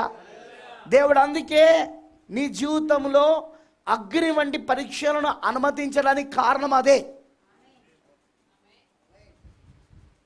ఎందుకంటే ఆయనకు తెలుసు నీ విశ్వాసానికి ఏమేమి అతుకొని ఉన్నాయో. అవన్నీ తీసివేయబడాలంటే ఉటిగా పోవవి. ఖచ్చితంగా అవి అగ్ని వంటి పరీక్షలలో వెళ్ళాల్సిందే. అది ఆ అగ్ని వంటి పరీక్షలు ఏం చేస్తాయి అంటే మీలో నా మలినములన్నీ తీసివేస్తాయి. ఆ అవిశ్వాసానికి సంబంధించిన విషయాలన్నీ మిమ్మల్ని విడిచిపెడతాయి. పరిపూర్ణమైన విశ్వాసంలోనికి నేను తీసుకొస్తాయి. పరిపూర్ణమైన విశ్వాసంలోనికి, పర్ఫెక్ట్ ఫెయిత్, పరిపూర్ణ విశ్వాసంలోనికి అది నిన్ను తీసుకొస్తాయి. మీకు తెలుసా, నువ్వు అవతల గట్టుకు వెళ్ళాలంటే పరిపూర్ణ విశ్వాసం కావాలి. ప్రవక్త అదే చెప్పాడు. ఇప్పుడు చెరలో ఉన్న ఆత్మన్న మెసేజ్లో ఆయన అవతల గట్టుకు వెళ్ళొచ్చాక ఆయన చెప్పింది ఏంటిదంటే నువ్వు పరిపూర్ణమైన విశ్వాసాన్ని కలిగి ఉండాలి అన్నాడు ఆయన. పరిపూర్ణమైన ప్రేమ, పరిపూర్ణమైన విశ్వాసం, ఈ రెండే ఆ దైవికమైన ప్రేమ, పరిపూర్ణ ప్రేమ, దైవికమైన ప్రేమ మరి పరిపూర్ణ విశ్వాసం, ఈ రెండే నిన్ను అవతల గట్టులో ఉంచగలదు, అవతల గట్టుకు తీసుకెళ్ళగలదు. ఆ దీవించబడిన ఆశ్రయించబడిన స్థలంలోనికి నువ్వు వెళ్ళాలంటే ఉండాలన్నాడు ప్రవక్త. మరి ఇప్పుడు నీకు పరిపూర్ణమైన విశ్వాసం దేవుడు ఎలా ఇవ్వాలి? వెరీ సింపుల్, పరీక్షలు. ఆమేన్, హల్లెలూయా. ఆ పరీక్షలలో దేవుడు నీకు పరిపూర్ణమైన విశ్వాసాన్ని ఇస్తూ ఉంటాడు ఆయన. ఆ శ్రమలలో, ఆ శోధనలలో వాటన్నిటిలో దేవుడు ఏం చేస్తూ ఉంటాడంటే నీకు పరిపూర్ణమైన విశ్వాసాన్ని ఇస్తూ ఉంటాడు ఆయన. ఆమేన్, హల్లెలూయా. మరి ఆ పరిపూర్ణమైన విశ్వాసము ద్వారానే నువ్వు అవతల గట్టుకు వెళ్ళగలుగుతావు. ఎందుకంటే అది పరిపూర్ణమైన విశ్వాసం కలిగి ఉన్న వాళ్ళు ఉన్న చోట, అది విశ్వాసపు నాగరికత కలిగి ఉన్న చోట, అది విశ్వాసపు సంస్కృతి ఉన్న చోట, అది హల్లెలూయా. అది అక్కడికి పోయినాక పొందుకోవు నువ్వు. No sir. నువ్వు అక్కడికి వెళ్ళిన తర్వాత పరిపూర్ణ విశ్వాసం దేవుడు నీకు ఇవ్వడం కాదు, ఇక్కడే ఇస్తాడు ఆయన. ఇక్కడే నువ్వు ఆ విశ్వాసపు నాగరికతలో జీవించడం మొదలు పెడతావు. ఇక్కడే ఆ విశ్వాసపు సంస్కృతిలో, కల్చర్లో ఇక్కడ ఉండడం మొదలు పెడతావు నువ్వు. ఇక్కడే ఆ పరిపూర్ణ విశ్వాసాన్ని పొందుకుంటావు నువ్వు. ఆ పరిపూర్ణ విశ్వాసాన్ని పొందుకున్న వాటిలో ఒకటి ఏంటిదంటే అగ్ని వంటి పరీక్షలు. హల్లెలూయా. అర్థమైందని చెప్పింది. అందుకే ఆ అగ్ని వంటి పరీక్షలు నిన్ను అక్కడికి నడిపిస్తుంటాయి. బైబిల్లో మీరు ఎవరి జీవితాన్నైనా చూడండి, ఏ భక్తుని జీవితంనైనా చూడండి, వాళ్ళ విశ్వాసము పరీక్షించబడకుండా వాళ్ళు విజయోత్సవంలోనికి రాలేదు. వాళ్ళ విశ్వాసం పరీక్షించబడ్డాకనే వాళ్ళు విజయోత్సవంలోకి వచ్చారు వాళ్ళు. హల్లెలూయా. మన విశ్వాసము కూడా అలా పరీక్షించబడిన తరువాతనే మనం విజయోత్సవంలోకి వెళ్తాం. మనం వధువుకి ఒక చివరి పరీక్ష రాబోతుంది, తెలుసు కదా మీ అందరికీ. That is the final test for the bride. అది వధువుకి అదే చివరి అగ్ని పరీక్ష అన్నమాట. 666 ముద్రలు లేకుండా నువ్వు అమ్మడానికి కానీ కొనడానికి కానీ వీల్లేదు. ఆ ముద్రను కానీ లేక దాని పేరును కానీ, వింటున్నారా, దాని ముద్రను కానీ లేకపోతే ఆ సంఖ్యను కానీ లేక దాని పేరును కానీ నువ్వు కలిగి ఉండాలి. నువ్వు ప్రవక్త ఏమన్నాడు? అదే ఆర్గనైజేషన్, అదే సంస్థ అన్నాడు ఆయన.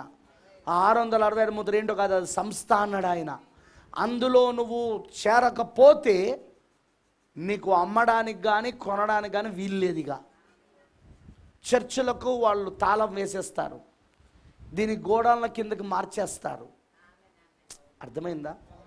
చర్చిలకు వాళ్ళు తాళం వేసేసి దీనికి గోడల కింద మార్చేస్తారు. సమస్తం ఇక నువ్వు అమ్మడానికి కొనడానికి వీల్లేని పరిస్థితి అనమాట. నువ్వేదైనా కొనాలి అంటే నువ్వు ఆ సహవాసం కార్డు కలిగి ఉండాలి. ఆర్గనైజేషన్, ఆ సంస్థ యొక్క సహవాసం కార్డు నువ్వు కలిగి ఉండాలి.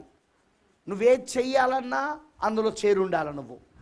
అదిగో ఆ అగ్ని పరీక్షలో ఆ సమయంలో వధువు 3వ ఇడుపు పైన బ్రతుకుతుందని ప్రవక్త అన్నాడు. వాచ్ థర్డ్ పుల్ అన్నాడు ఆయన. గమనించి 3వ ఈడుపు ప్రత్యక్షమవుట. ఏంటిదా 3వ ఈడుపు? పలకబడిన మాట. హల్లెలూయా. ప్రవక్త బ్రెన్హామ్ గారు తాను ఉడతల వేట కోసం వెళ్ళినప్పుడు తనకు ఆ రోజు ఉడతలు దొరకలేదు.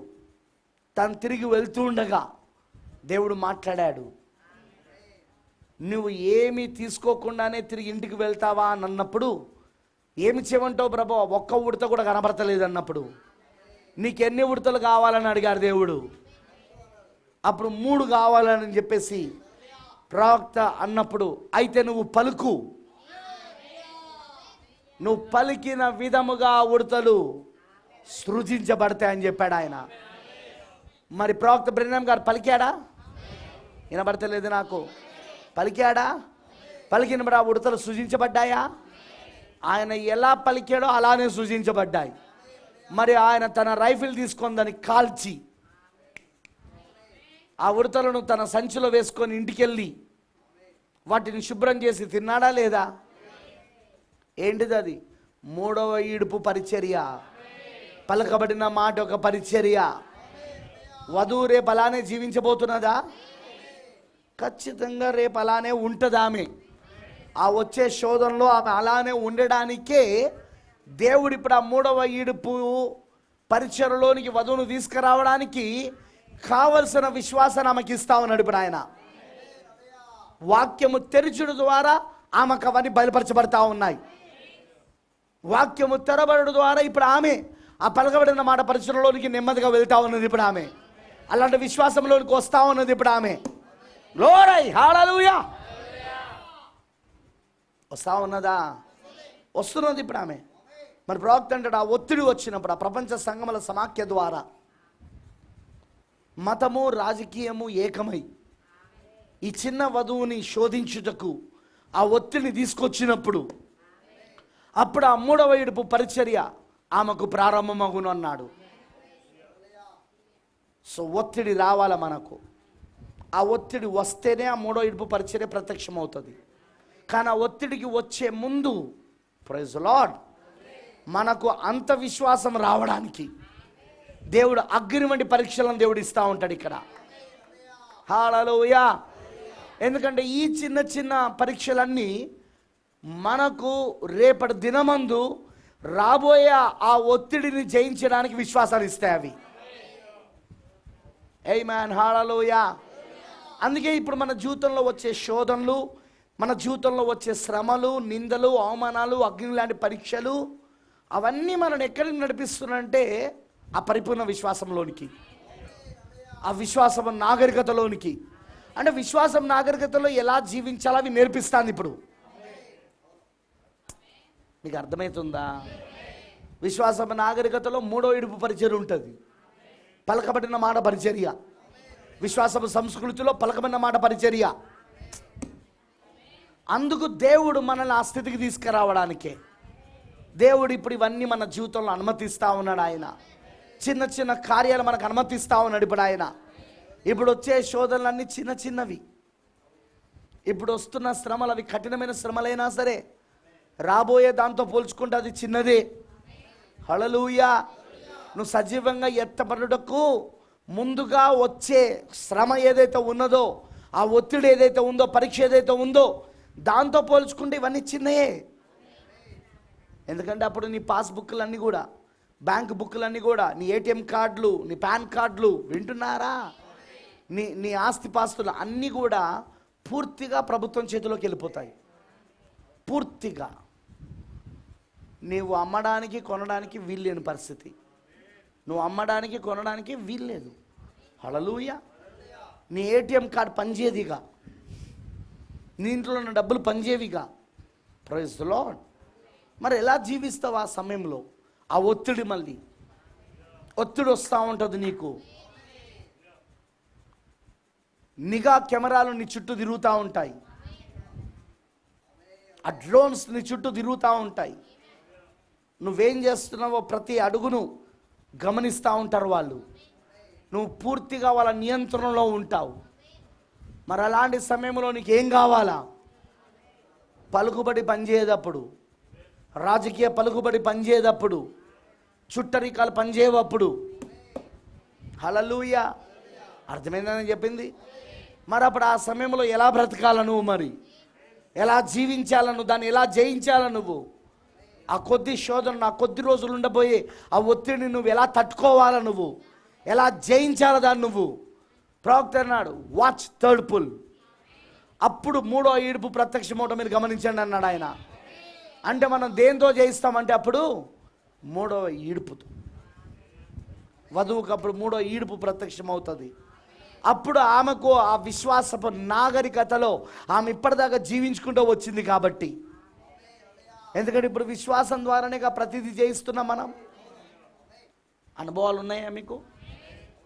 వాక్యంపై ఉన్న విశ్వాసము ద్వారానేనా ఇప్పుడు మీకు వస్తున్న శోధనలు, శ్రమలు, పరీక్షలు జయిస్తున్నది? వినపడతలేదు నాకు. మీకు అనుభవాలు ఉన్నాయా? ఇప్పుడు సాక్ష్యాలు ఉన్నాయా? ఇప్పుడు మీకు విశ్వాసం ద్వారా జయించుకుంటూ వచ్చారా?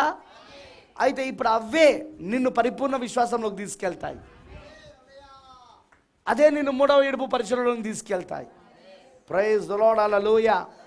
అందుకే మనము ఈ రోజున ఈ శ్రమలు, ఈ శోధనలు, ఈ పరీక్షలు ఇవన్నీ మన మేలు కొరికే వస్తున్నాయని, ఇవన్నీ మనకు సాక్ష్యాలు ఇవ్వడానికే వస్తున్నాయని, ఇవన్నీ దేవుడు మనకు తోడుగా ఉన్నాడని రుజువు చేయడానికి, తన వాగ్దానాలను దేవుడు మన జీవితంలో ప్రత్యక్షపరచడానికే ఇవన్నీ మన జీవితంలో వస్తున్నాయని మనం గమనిస్తూ ఉన్నాం. ఆమేన్, హల్లెలూయా. నీ జీవిత గ్రంథం నీకు ఇప్పుడు తెరవబడింది కాబట్టి నీకొచ్చే శోధనల పైన నీకు అవగాహన ఉంటుంది. నీకొచ్చే శ్రమల పైన నీకు అవగాహన ఉంటుంది. ఎందుకంటే ఇప్పుడు నీ జీవిత గ్రంథం తెరవబడింది. ఆమేన్. ఓ గయ్యాల భార్య దేవుడు నీకు ఎందుకు ఇచ్చాడు? ఓ తాగుబోతు భర్తను దేవుడు నీకు ఎందుకు ఇచ్చాడు? ఓ పిసినారి భర్తను దేవుడు నీకు ఎందుకు ఇచ్చాడు? మాట వినని పిల్లలను దేవుడు నీకు ఎందుకు ఇచ్చాడు? There is a purpose. దాని వెనకాల ఒక ఉద్దేశం ఉంది. దాని వెనకాల దేవునికి ఒక ఆలోచన ఉంది. ఎందుకంటే నీ లైఫ్ని డిజైన్ చేసిన వాడు ఆయన, నీ జీవితాన్ని డిజైన్ చేసిన వాడు ఆయన. పొద్దున చూసాక యోబు జీవితాన్ని డిజైన్ చేశాడా లేదా ఆయన? యోబుకు వచ్చే శ్రమలు కూడా, యోబుకు వచ్చే కష్టాలు కూడా, పరీక్షలు కూడా అన్నీ ముందుగానే దేవుడు డిజైన్ చేశాడా? అవన్నీ ఆ భౌతిక జీవితం ఏదైతే ఉందో భూలోకపు యాత్రలో అదంతా దేవుడు డిజైన్ చేశాడా లేదా? ఆమేన్, హల్లెలూయా. అదంతా ఆయనకి ఏం బయలుపరిచాడు దేవుడు వాటిలో అంటే కొన్ని పాఠాలు ఉన్న యోబు నువ్వు నేర్చుకోవాలి. మొత్తం చరిత్రలోనే అత్యున్నతమైన ప్రత్యక్షత ఉంది. అది నేను నీకు నేర్పిస్తా. యోబుకు అన్నీ ఉన్నప్పుడు దేవుడు అది ఇవ్వలేదు. యోబుకు గొర్రెలు ఉన్నప్పుడు, ఆడగాడిదలు ఉన్నప్పుడు, వింటున్నారా, వంటలు ఉన్నప్పుడు, 10 మంది పిల్లలు ఉన్నప్పుడు, ఆరోగ్యం ఉన్నప్పుడు దేవుడు ఇవ్వలేదు. కానీ దేవుడు ఇప్పుడు ఎప్పుడు ఇస్తున్నాడో తెలుసా? అవి శ్రమలలో, అగ్ని లాంటి పరీక్షలో. హల్లెలూయా. అగ్ని లాంటి పరీక్షలు ఎదుర్కొంటున్నప్పుడు, శ్రమలలో ఉన్నప్పుడు, శోధనలో ఉన్నప్పుడు, హల్లెలూయా, తన స్నేహితులు తన పైన నిందలు పెడుతూ తనను క్రిటిసైజ్ చేస్తూ, హల్లెలూయా, తనను నిందిస్తూ, తనను శోధిస్తూ ఉన్నప్పుడు, ఆమేన్, ఆయన భార్య మూర్ఖురాల వలె మాట్లాడినప్పుడు, బుద్ధిహీనురాల వలె మాట్లాడినప్పుడు, హల్లెలూయా, మరి యోబు యొక్క ఒళ్ళంతా కురుపులతో నిండిపోయి రక్తాలు కారుతా ఉన్నాయి అక్కడ. అవునా? అతను ఒక బూడిద కుప్పలో కూర్చొని ఉన్నాడు. అతను అదిగో ఆ సమయంలో దేవుడు గొప్ప ప్రత్యక్షతను బయలుపరుస్తా ఉన్నాడు. బ్రదర్, సిస్టర్, మన జీవితం కూడా అంతే. గొప్ప గొప్ప ప్రత్యక్షతలు దేవుడు అప్పుడే ఇస్తాడు మనకు. గొప్ప గొప్ప వాగ్దానాలు దేవుడు అప్పుడే ఇస్తాడు మనకు. అందుకే పరీక్షలు అవి మన మేలు కొరికే, శ్రమలు అవి మన మేలు కొరికే, శోధనలు అవి మన మేలు కొరికే. అవన్నీ మనకు మేలు కొరికే దేవుడు అనుమతిస్తూ ఉంటాడు వాటిని. ఇక్కడ యాకోబు భక్తుడు అంటున్నాడు, ఎవడైనా శోధించబడినప్పుడు నేను దేవుని చేత శోధించబడకూడదని అనకూడదు. ఎందుకంటే దేవుడు ఎవరిని శోధించాడు? నో సార్, దేవుడు ఎవరిని శోధించాడు? హల్లెలూయా. శోధకుడు ఎప్పుడు అపవాదే, శోధించేవాడు ఎప్పుడు దయ్యమే, అపవాదే. వింటున్నారా? సాతానే శోధించేవాడు, కానీ శోధనకు మాత్రం అనుమతించేది దేవుడే. దేవుడు ఎలాంటి డిజైన్ చేసి పెట్టాడో మన జీవితాలను, ఆ డిజైన్లో మనకి ఏ శోధనలు రావాలో, ఏ శ్రమలు రావాలో, ఏ పరీక్షలు రావాలో, ఏ నిందలు రావాలో, ఏ విమర్శ రావాలో అన్నీ కూడా దేవుడు దానిలో డిజైన్ చేసి పెట్టాడు. వాటన్నిటి వెనకాల దేవునికి ఒక ఉద్దేశం ఉన్నది, వాటన్నిటి వెనకాల దేవునికి ఒక ప్రణాళిక ఉన్నది. హల్లెలూయా. దాన్ని మనకు బయలుపరచడానికే దేవుడు వాటిని అన్నిటిని అనుమతిస్తూ ఉంటాడు ఆయన. ఆమేన్. హల్లెలూయా. దేవునికి మహిమ. మంచి కూర్చోమ్మా. దేవునికి మహిమ కలుగును గాక. మంచి కూర్చో. ఎప్పుడైనా గుర్తుంచుకోనండి, దేవుడు మన జీవితంలో మనకేది అనుమతించినా, మనకేది ఆయన దాని ఏమంటారంటే సాతానికి పర్మిషన్ ఇచ్చినా, దాని వెనకాల దేవుని ఉద్దేశం ఒకటి ఉంటుంది.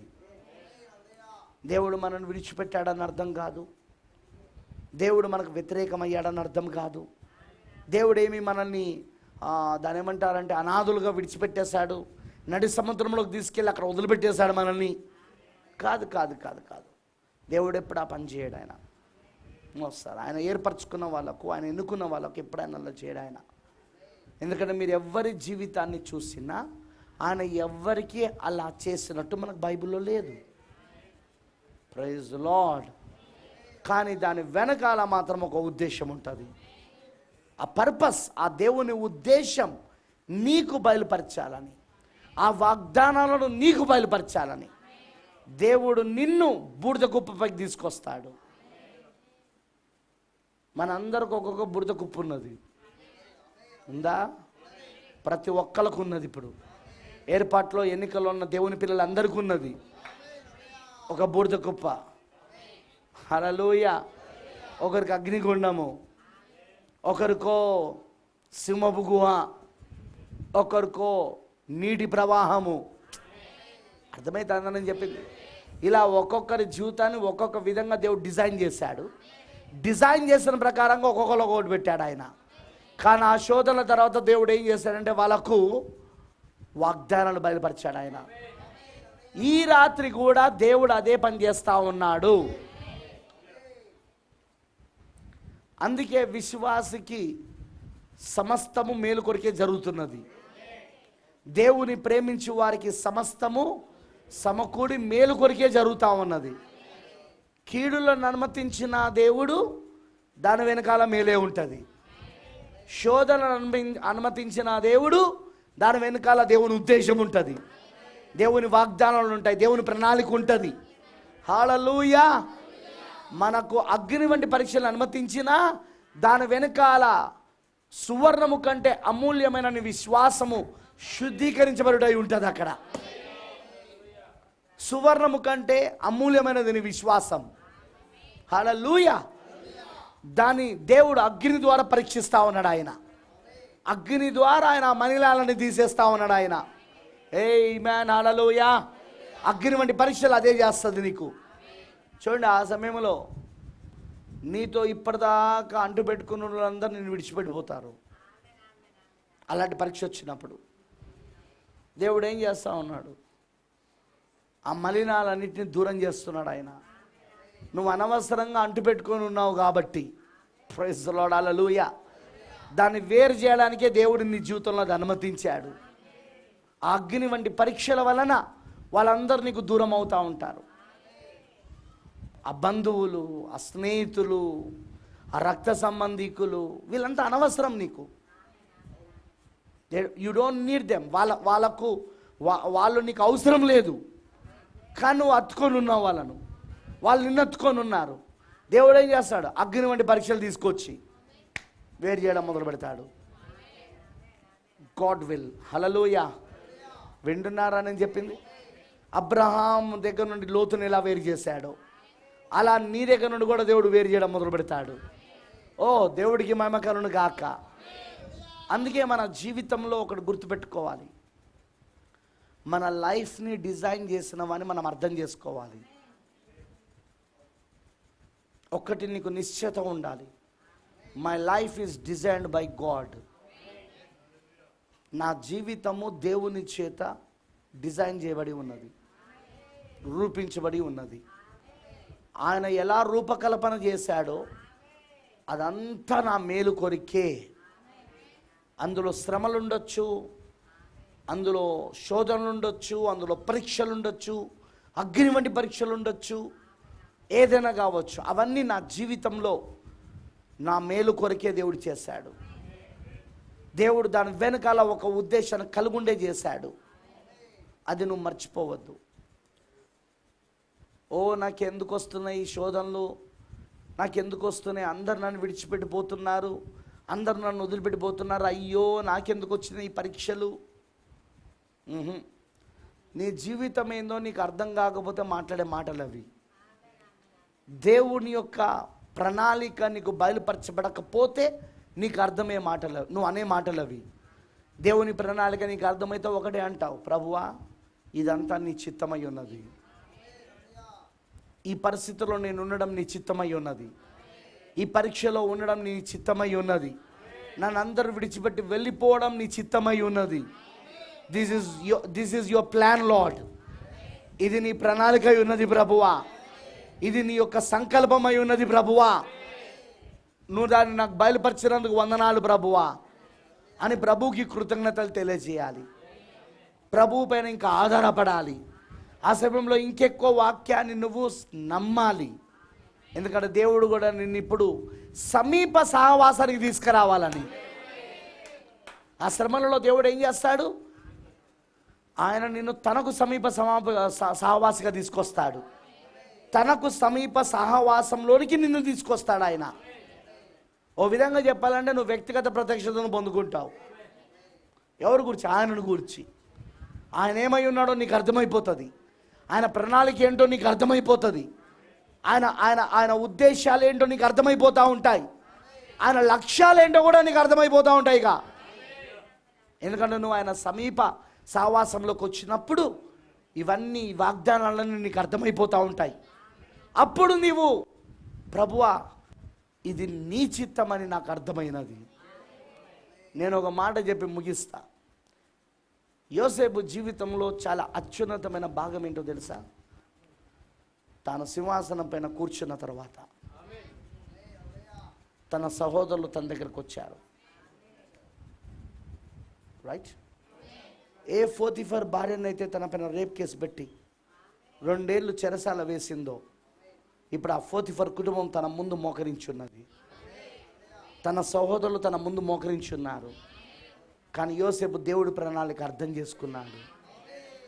యోసేపుకు దేవుని యొక్క ఉద్దేశాలు, దేవుని యొక్క ప్రణాళికలు, దేవుని యొక్క లక్ష్యాలు, ఆయన శ్రమల వెనకాల, ఆయన నిందల వెనకాల, ఆయన శోధన వెనకాల, ఆయన రేప్ కేసు వెనకాల, ఆయన చెరసాల జీవితం వెనకాల అర్థమైంది కాబట్టే మిమ్మల్ని క్షమిస్తున్నాను అన్నాడు.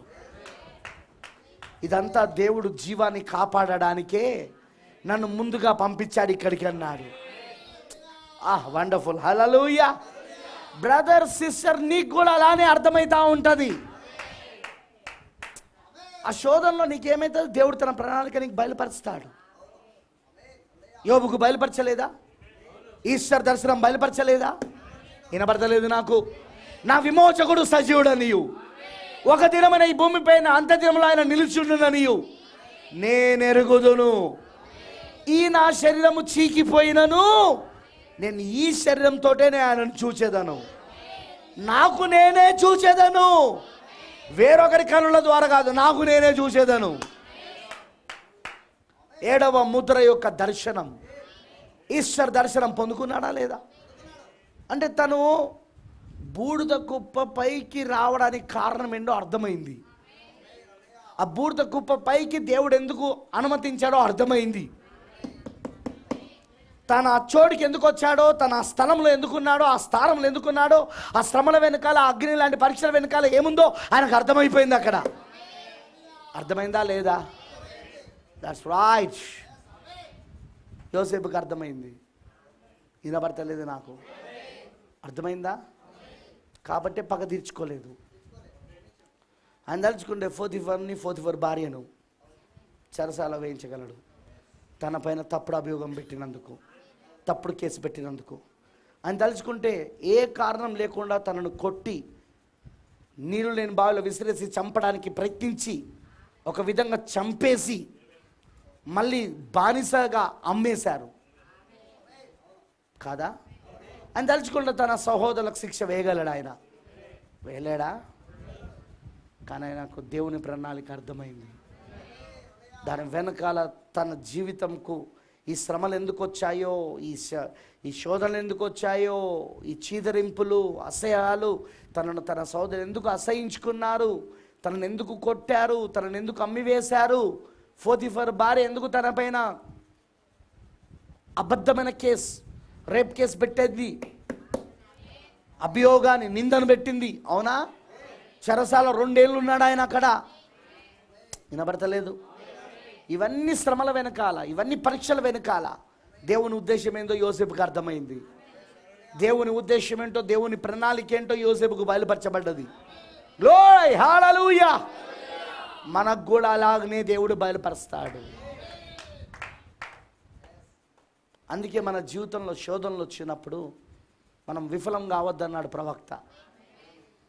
నువ్వు పరీక్షకు లోనైనప్పుడు నువ్వెన్నడూ కూడా తొణకవద్దన్నాడు.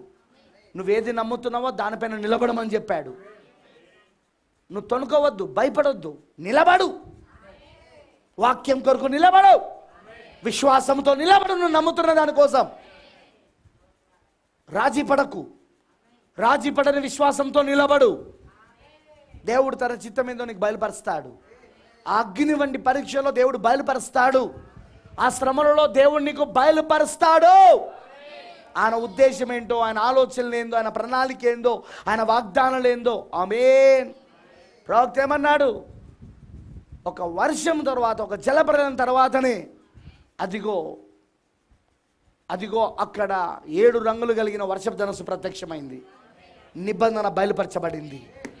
ఇది కూడా అంతే అన్నాడు ఆయన.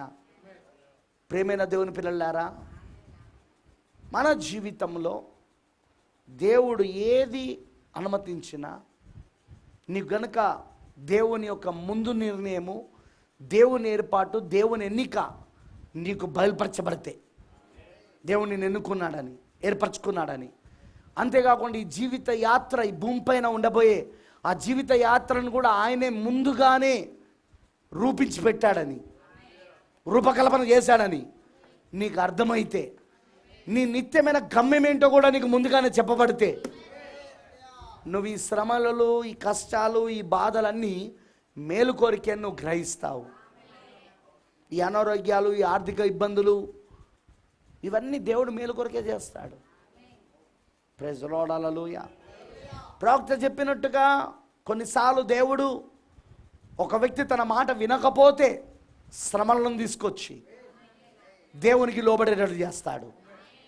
చెప్పాడా లేదా? నియంత్రణలోకి, దేవుని నియంత్రణలోనికి అతన్ని తీసుకురావడానికి దేవుడు వాటిని అనుమతిస్తాడు. అతను దేవునికి విధేయుడు కావాలి అక్కడ.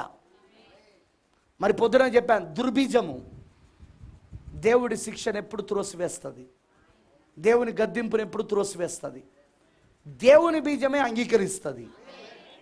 సర్ప సంతానం ఎన్నడూ దేవుడిచ్చే శిక్షణ ద్వారా వాక్యానికి లోబడదు. లోబడుతుందా?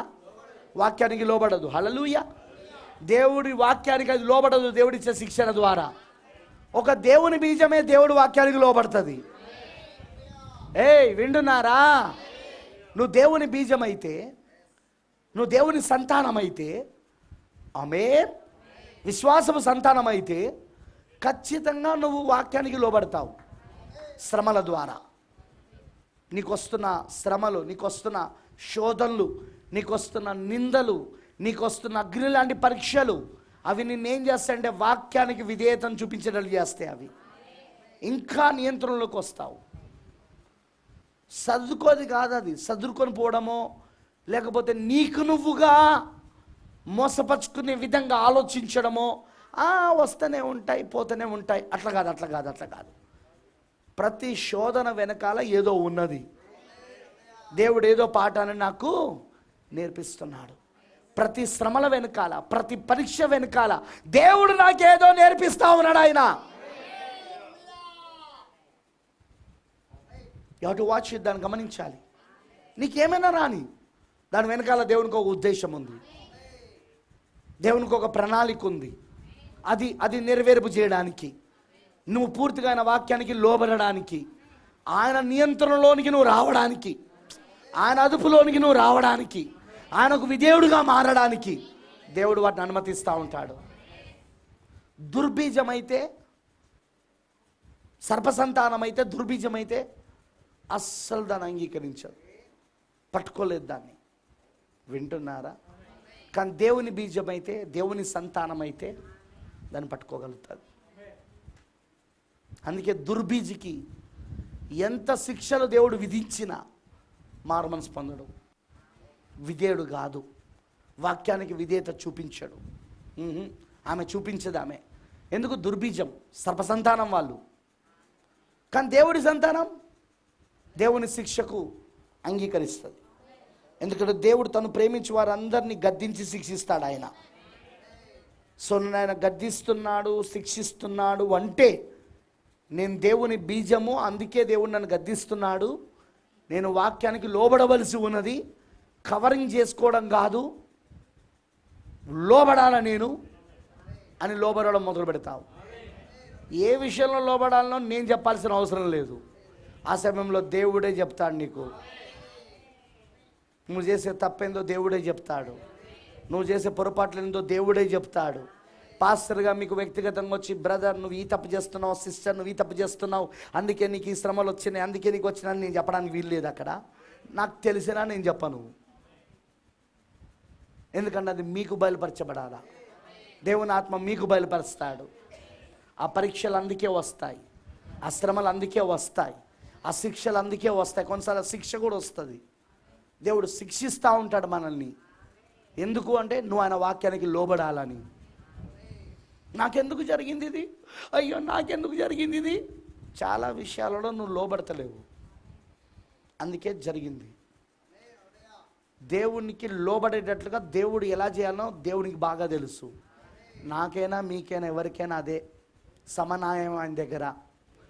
పాస్టర్గా నేను ఇక్కడ నిలబడి బోధిస్తున్నంత మాత్రాన నాకు జరగదు, మీకు జరుగుతుందని మీరు ఎప్పుడు అనుకోకండి. బోధిస్తున్నప్పుడు అది నాకు కూడా, వాక్యం అందరికి ఒకటేనండి, కాబట్టి ఇట్లా కూడా తీసుకోకండి. ఆయనకేం జరగదు మాకు జరుగుతుందని చెప్తానండి. మళ్ళీ అట్లా తీసుకునే వాళ్ళు ఉన్నారు, దరిద్రులు.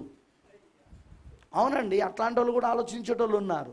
లేదు నేను అందరి గురించి మాట్లాడుతున్నాను, నా గురించేనా మీ గురించేనా. దేవుని బీజం, దేవుని సంతానం ఎవరైనా వాళ్ళందరికీ. నేను దేవుని సంతానమే, మీరు దేవుని సంతానమే. నేను ఒక వాక్యానికి లోబడకపోతే ఆయన ఏం చేస్తాడు? నన్ను శిక్షిస్తాడు ఆయన, లేదా ఆయన గద్దిస్తాడు ఆయన, లేకపోతే ఆయన నన్ను శ్రమల ద్వారా తీసుకొస్తాడు దానిలోకి లోబడేటట్టుగా. వింటున్నారా? నీకైనా అంతే, నాకైనా అంతే, ఎవరికైనా అంతే. అది ఏది? దేవుని బీజంలో ఉన్న వారికి, దేవుని బీజముగా ఉన్నవారికి. హల్లెలూయా!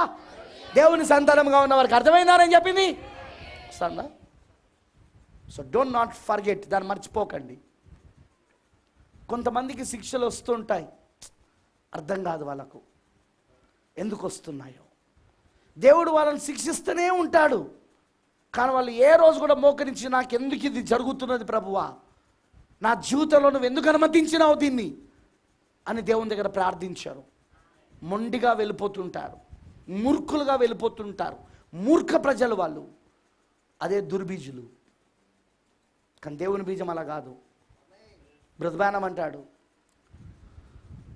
యోబుని గురించి మాట్లాడుతూ అంటాడు, యోబుకు ఆ శోధన వచ్చినప్పుడు ఇప్పుడు తను దహన బలిని గురించి ఇంకెక్కువగా పరిశోధించడం మొదలుపెట్టాడు. నేను దేవునికి దహన బలులు అర్పించిన కదా, తన దాన బలిపైన తనకు నమ్మకం కుదిరింది. తన దాన బలిపైన తను ఇంకెక్కువ విశ్వాసం ఉంచడం మొదలుపెట్టాడు. ఇంకెక్కువ తన ఇన్వెస్టిగేషన్, పరిశోధించడం అంటే ఇన్వెస్టిగేషన్ అన్నమాట. నేను అర్పించాను కదా అని. అదిగో ఆ సమయంలో దేవుడు ఎందుకు దాన్ని అనుమతించాడో సుడిగాలులో ప్రత్యక్షమై చూపించాడు ఆయన. యోబుకు అర్థమైపోయింది. అందుకే ప్రవక్త అంటాడు, యోబు ఆమేన్, ప్రపంచంలోని అత్యున్నతమైన ప్రత్యక్షతను పొందుకుంటున్నప్పుడు హల్లెలూయా ఆ బూడిద కుప్పల్లో నుండి లేచాడు. అదిగో అక్కడ ఉరుములు ఉరమడం మొదలుపెట్టినాయి, మెరుపులు మెరవడం మొదలుపెట్టినాయి, ఉరుములు ఉరమడం మొదలుపెట్టినాయి. ఆ ఉరుముల్లో నుండి స్వరం వినబడతా ఉన్నది, నా విమోచకుడు సజీవుడనియు. ఒక దినమైన ఆయన ఈ భూమిపైన నిలిచిననియు నేను ఎరుగుదును. నేను ఈ శరీరముతోనే ఆయనను చూచెదను. ఈ నా శరీరము చీకిపోయినను, పురుగులు పట్టినను, ఈ శరీరముతోనే నేను చూస్తాను. హల్లెలూయా, నాకు నేను చూస్తాను, వేరొకరు కాదు చూసేది, నాకు నేను చూస్తానన్నాడు. మీకు అర్థమైందా? యోబుకు తన జీవితం పట్ల దేవుడు ప్రత్యక్షతనిచ్చాడు. అంతకుముందుకు యోబుకి ముందు నిర్ణయం తెలియదు, ఏర్పాటు తెలియదు, ఎన్నిక తెలియదు. 38వ అధ్యాయంలో ఆ ఎన్నిక ఏర్పాటు ఎలా ఉంటుందో చెప్పాడా లేదా? యోబు తన పుట్టిన దినమును గురించి చెప్పించుకోవడం మొదలుపెట్టాడు. యోబుకు మరణం తర్వాత పునరుద్ధానం గురించి తెలియదు. మనిషి చనిపోతే అదే అంతమని మాట్లాడుతూ ఉన్నాడు. పొద్దున చదివించిన 14వ అధ్యాయంలో 15వ అధ్యాయంలో చదివించినా లేదా? వినబడతలేదు. హల్లెలూయా. మరణం తర్వాత ఏమి లేదంటున్నాడు. కనీసం ప్రకృతిని చూసి ఆ చెట్టు మరణించినా మరలా బ్రతుకుతుంది అంటున్నాడు. కానీ మానవుడికి ఆ నిరీక్షణ కూడా లేదంటున్నాడు. చూడండి, యోబు ఆ మాటలన్నీ పలుకుతా ఉన్నాడు. ఇప్పుడు యోబుకు వాటన్నిటిని బయలుపరచడానికి, ఆ ప్రత్యక్షతను యోబుకి ఇవ్వడానికి యోబుని ఎక్కడ తీసుకొచ్చాడు? బుడద కుప్పలోనికి, శ్రమలలోనికి, కఠినమైన శ్రమలలోనికి, కఠినమైన పరిస్థితులను తీసుకొచ్చాడు. ఇప్పుడు అందులో దేవుడు బయలుపరుస్తా ఉన్నాడు. మనకు కూడా అంతే అన్నాడు ప్రవక్త. ప్రైజ్ ది లార్డ్, హల్లెలూయా. అందుకే మన జీవితంలో అవన్నీ మనం పొందుకోవాల్సింది ఉన్నది, మనం పొందుకుంటాం. లెట్ us pray, ప్రార్థించుకుందాం.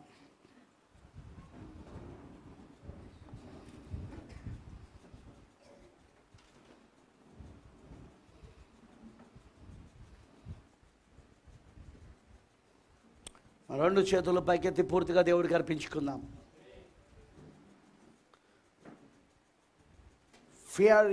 ఫైరీ ట్రయల్స్, అగ్ని వంటి శ్రమలు, పరీక్షలు మన జీవితంలో దేవుడు అనుమతించేదానికి కారణం ఏంటో మనకు అర్థమవుతున్నది. శోధనలను దేవుడు ఎందుకు అనుమతిస్తాడో మనకు అర్థమవుతున్నది. సమర్పించుకో దేవుడికి. ఒక మంచి అవకాశాన్ని దేవుడు నీకు ఇస్తున్నాడు.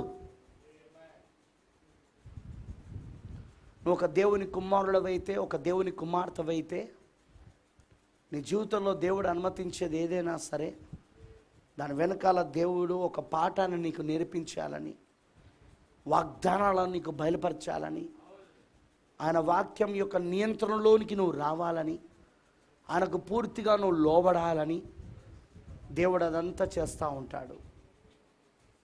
థింక్ అబౌట్ ఇట్, ఆలోచించు. నీ జీవితం పట్ల నీకు దేవుడు బయలుపరుస్తాడు. నీ జీవితం పట్ల దేవుడు నీకు బయలుపరుస్తాడు. నీ శ్రమలు, నీ కష్టాలు, నీ అనారోగ్యాలు, నీ ఆర్థిక ఇబ్బందులు, నీ ఒత్తిళ్ళు, నీ నిందలు, నీ అవమానాలు, నీ అగ్ని వంటి పరీక్షలు, వివిధ కారణాలను బట్టి దేవుడు అనుమతిస్తాడు. నువ్వు దేవుని కుమారుడవైతే, దేవుని కుమార్తెవైతే నీకు దేవుడు తప్పకుండా వాటిని బయలుపరుస్తాడు కూడా. ఆ వాగ్దానాలు ఏంటో నీకు దేవుడు చెప్తాడు. ఆ సమయంలో ఆ వాగ్దానాలను నువ్వు పొందుకుంటావు. ఆయనకు సమీప సహవాసంలోనికి ఆయన తీసుకొస్తాడు నిన్ను. వ్యక్తిగతంగా సమీప సహవాసంలోనికి దేవుడు తన సమీప సహవాసంలోనికి నేను తీసుకొస్తాడు. ఆ సమయంలో థ్యాంక్ యూ లార్డ్. నీ జీవిత ప్రణాళిక, నీ జీవిత సంకల్పము, నీ జీవిత గమ్యము, ఆ నిత్యమైన గమ్యము, నిన్ను దేవుడు ఎన్నుకున్నది, ఏర్పరచుకున్నది, అలానే నీ జీవితము ఈ భూమిపైన ఉన్నప్పుడు ఈ భూలోక యాత్రలో నీ జీవితాన్ని ఆయన ఎలా రూపించాడో అన్ని దేవుడు బయలుపరుస్తాడు. God will open that seal. దేవునికి ఆ ముద్రను తెరుస్తాడు ఆయన. నీ జీవిత రహస్య ముద్రను తెరుస్తాడు ఆయన.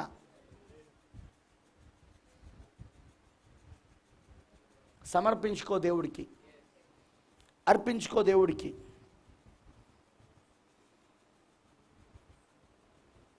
ప్రార్థించుకుందాం. మహోన్నతమైన దేవ, సర్వోన్నతుడా, సర్వశక్తిమంతుడానికి వందనాలు తండ్రి.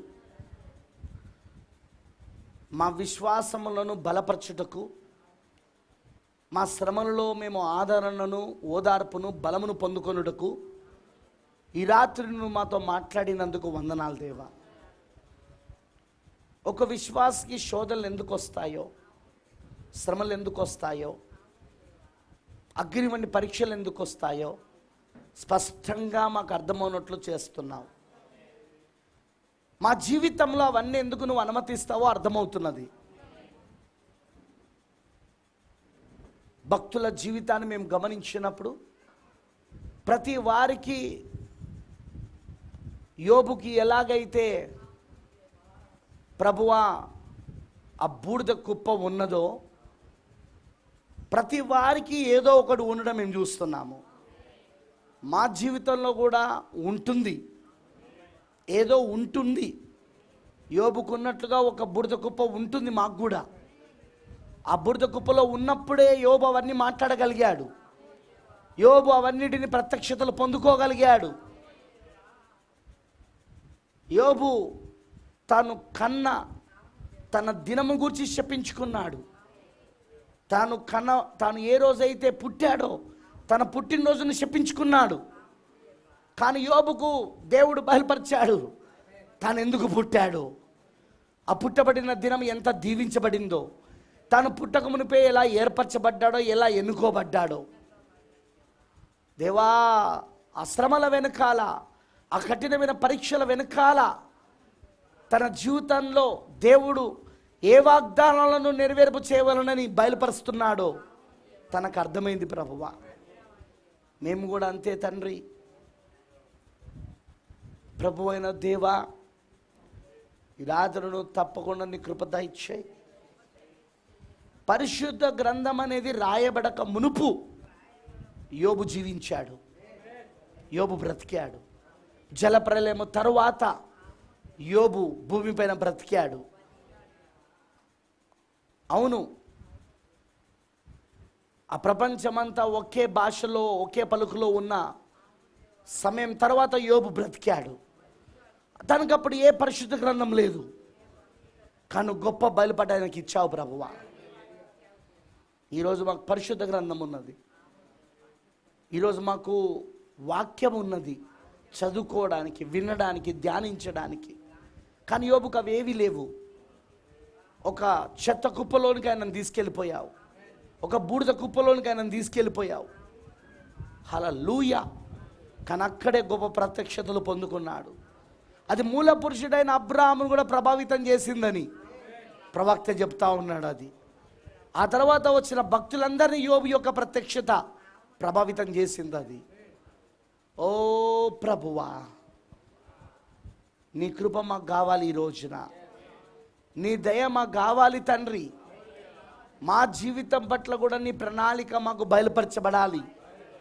నీ ఉద్దేశాలు, నీ సంకల్పములు, నీ వాగ్దానాలు మా జీవితం పట్ల కూడా బయలుపరచబడాలి. మేము కూడా పూర్తిగా నీ నియంత్రణలో ఉండాలి. పూర్తిగా మేము నీ నియంత్రణలోనికి రావాలి.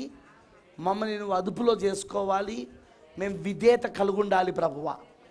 నీ వాక్యానికి మేము విధేయులుగా ఉండాలా. మేము ఆ కృప మాకు ఇవ్వమని ప్రార్థిస్తూ ఉన్నాను ప్రభువా. నువ్వు ప్రేమించే వారిని అందరినీ గద్దించి శిక్షిస్తావు. దుర్బిజి ఆ గద్దింపుకు కానీ ఆ శిక్షకు కానీ లోబడడు. కానీ దేవుని బీజం, దేవుని కుమార్తెలు అయితే గద్దింపుకు లోబడతారు. వాళ్ళు తైలాభిషేకంగా తీసుకుంటారు దాని వాళ్ళు. నీతిమంతులు ఒక గద్దింపును వాళ్ళు తైలాభిషేకంగా తీసుకుంటారు. వారు ఆ శిక్షకు లోబడతారు. ఆ శిక్ష వాళ్ళు లోబడి పూర్తిగా నీకు సమీప సహవాసంలోకి వస్తారు వాళ్ళు. ప్రభువైన దేవా, ఈ రాత్రి అదే కార్యం మాకు కూడా జరిగించు. ఎందుకంటే మేము దుర్బీజులం కాదు, మేము సర్పసంతానం కాదు, మేము దేవుని సంతానం, మేము దేవుని కుమారులం, దేవుని కుమార్తెలం. మా ఎన్నిక మాకు బయలుపరచబడింది, మా ఏర్పాటు మాకు బయలుపరచబడింది. శ్రమలలో మా ఏర్పాటు ఏంటో మాకు అర్థమవుతూ ఉన్నది. నువ్వు మమ్మల్ని ఏర్పరచుకొని ఎన్నుకున్నావన్న సంగతి మాకు అప్పుడు స్పష్టంగా అర్థమవుతూ ఉంటుంది. ఆ శ్రమలు వచ్చినప్పుడు, ఆ కష్టాలు వచ్చినప్పుడు, ఆ శోధనలు వచ్చినప్పుడు, ఆ నిందలు వచ్చినప్పుడు, ఆ అగ్ని వంటి పరీక్షలు వచ్చినప్పుడు మా ఏర్పాటు మాకు బయలుపరచబడతా ఉంటుంది, మా ఎన్నిక మాకు బయలుపరచబడతా ఉంటుంది. మేము ఎందుకొరకు ఎన్నుకోబడ్డామో కూడా తెలియజేయబడతా ఉంటుంది. మా నిత్యమైన గమ్యం ఏంటో కూడా మాకు అర్థమవుతూ ఉంటుంది అక్కడ. తండ్రి, నువ్వు సహాయం చేయి. రోజున ఈ వర్తమానం ప్రతి ఒక్కరి హృదయాలలో లోతుగా నాటబడాలన్నది నా ప్రార్థన.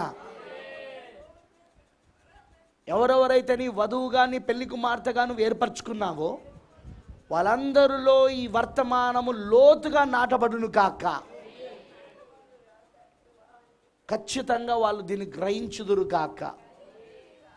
శ్రమలు లేకుండా సాక్ష్యాలు లేవు, పరీక్షలు లేకుండా సాక్ష్యములు లేవు అసలు. అవును ప్రభువా, సాక్ష్యాలు దాని ద్వారానే వస్తాయి, వాగ్దానాలు దాని ద్వారానే వస్తాయి, గొప్ప గొప్ప ప్రత్యక్షతలు దాని ద్వారానే వస్తాయి, మా జీవితం యొక్క రహస్యాలు దాని ద్వారానే బయలుపరచబడతాయి. అందుకే అవన్నీ గ్రహించేటట్లు చేయి దేవా. ఎవరి జీవితం గురించి వాళ్ళకు నువ్వు తప్పకుండా బయలుపరచు, కృప చూపించమని నీకు సమర్పించుకుంటూ యేసు క్రీస్తు నామములో ప్రార్థిస్తున్నాము. ఆమేన్. God bless you. దేవుడు మీ అందరినీ దీవించును గాక.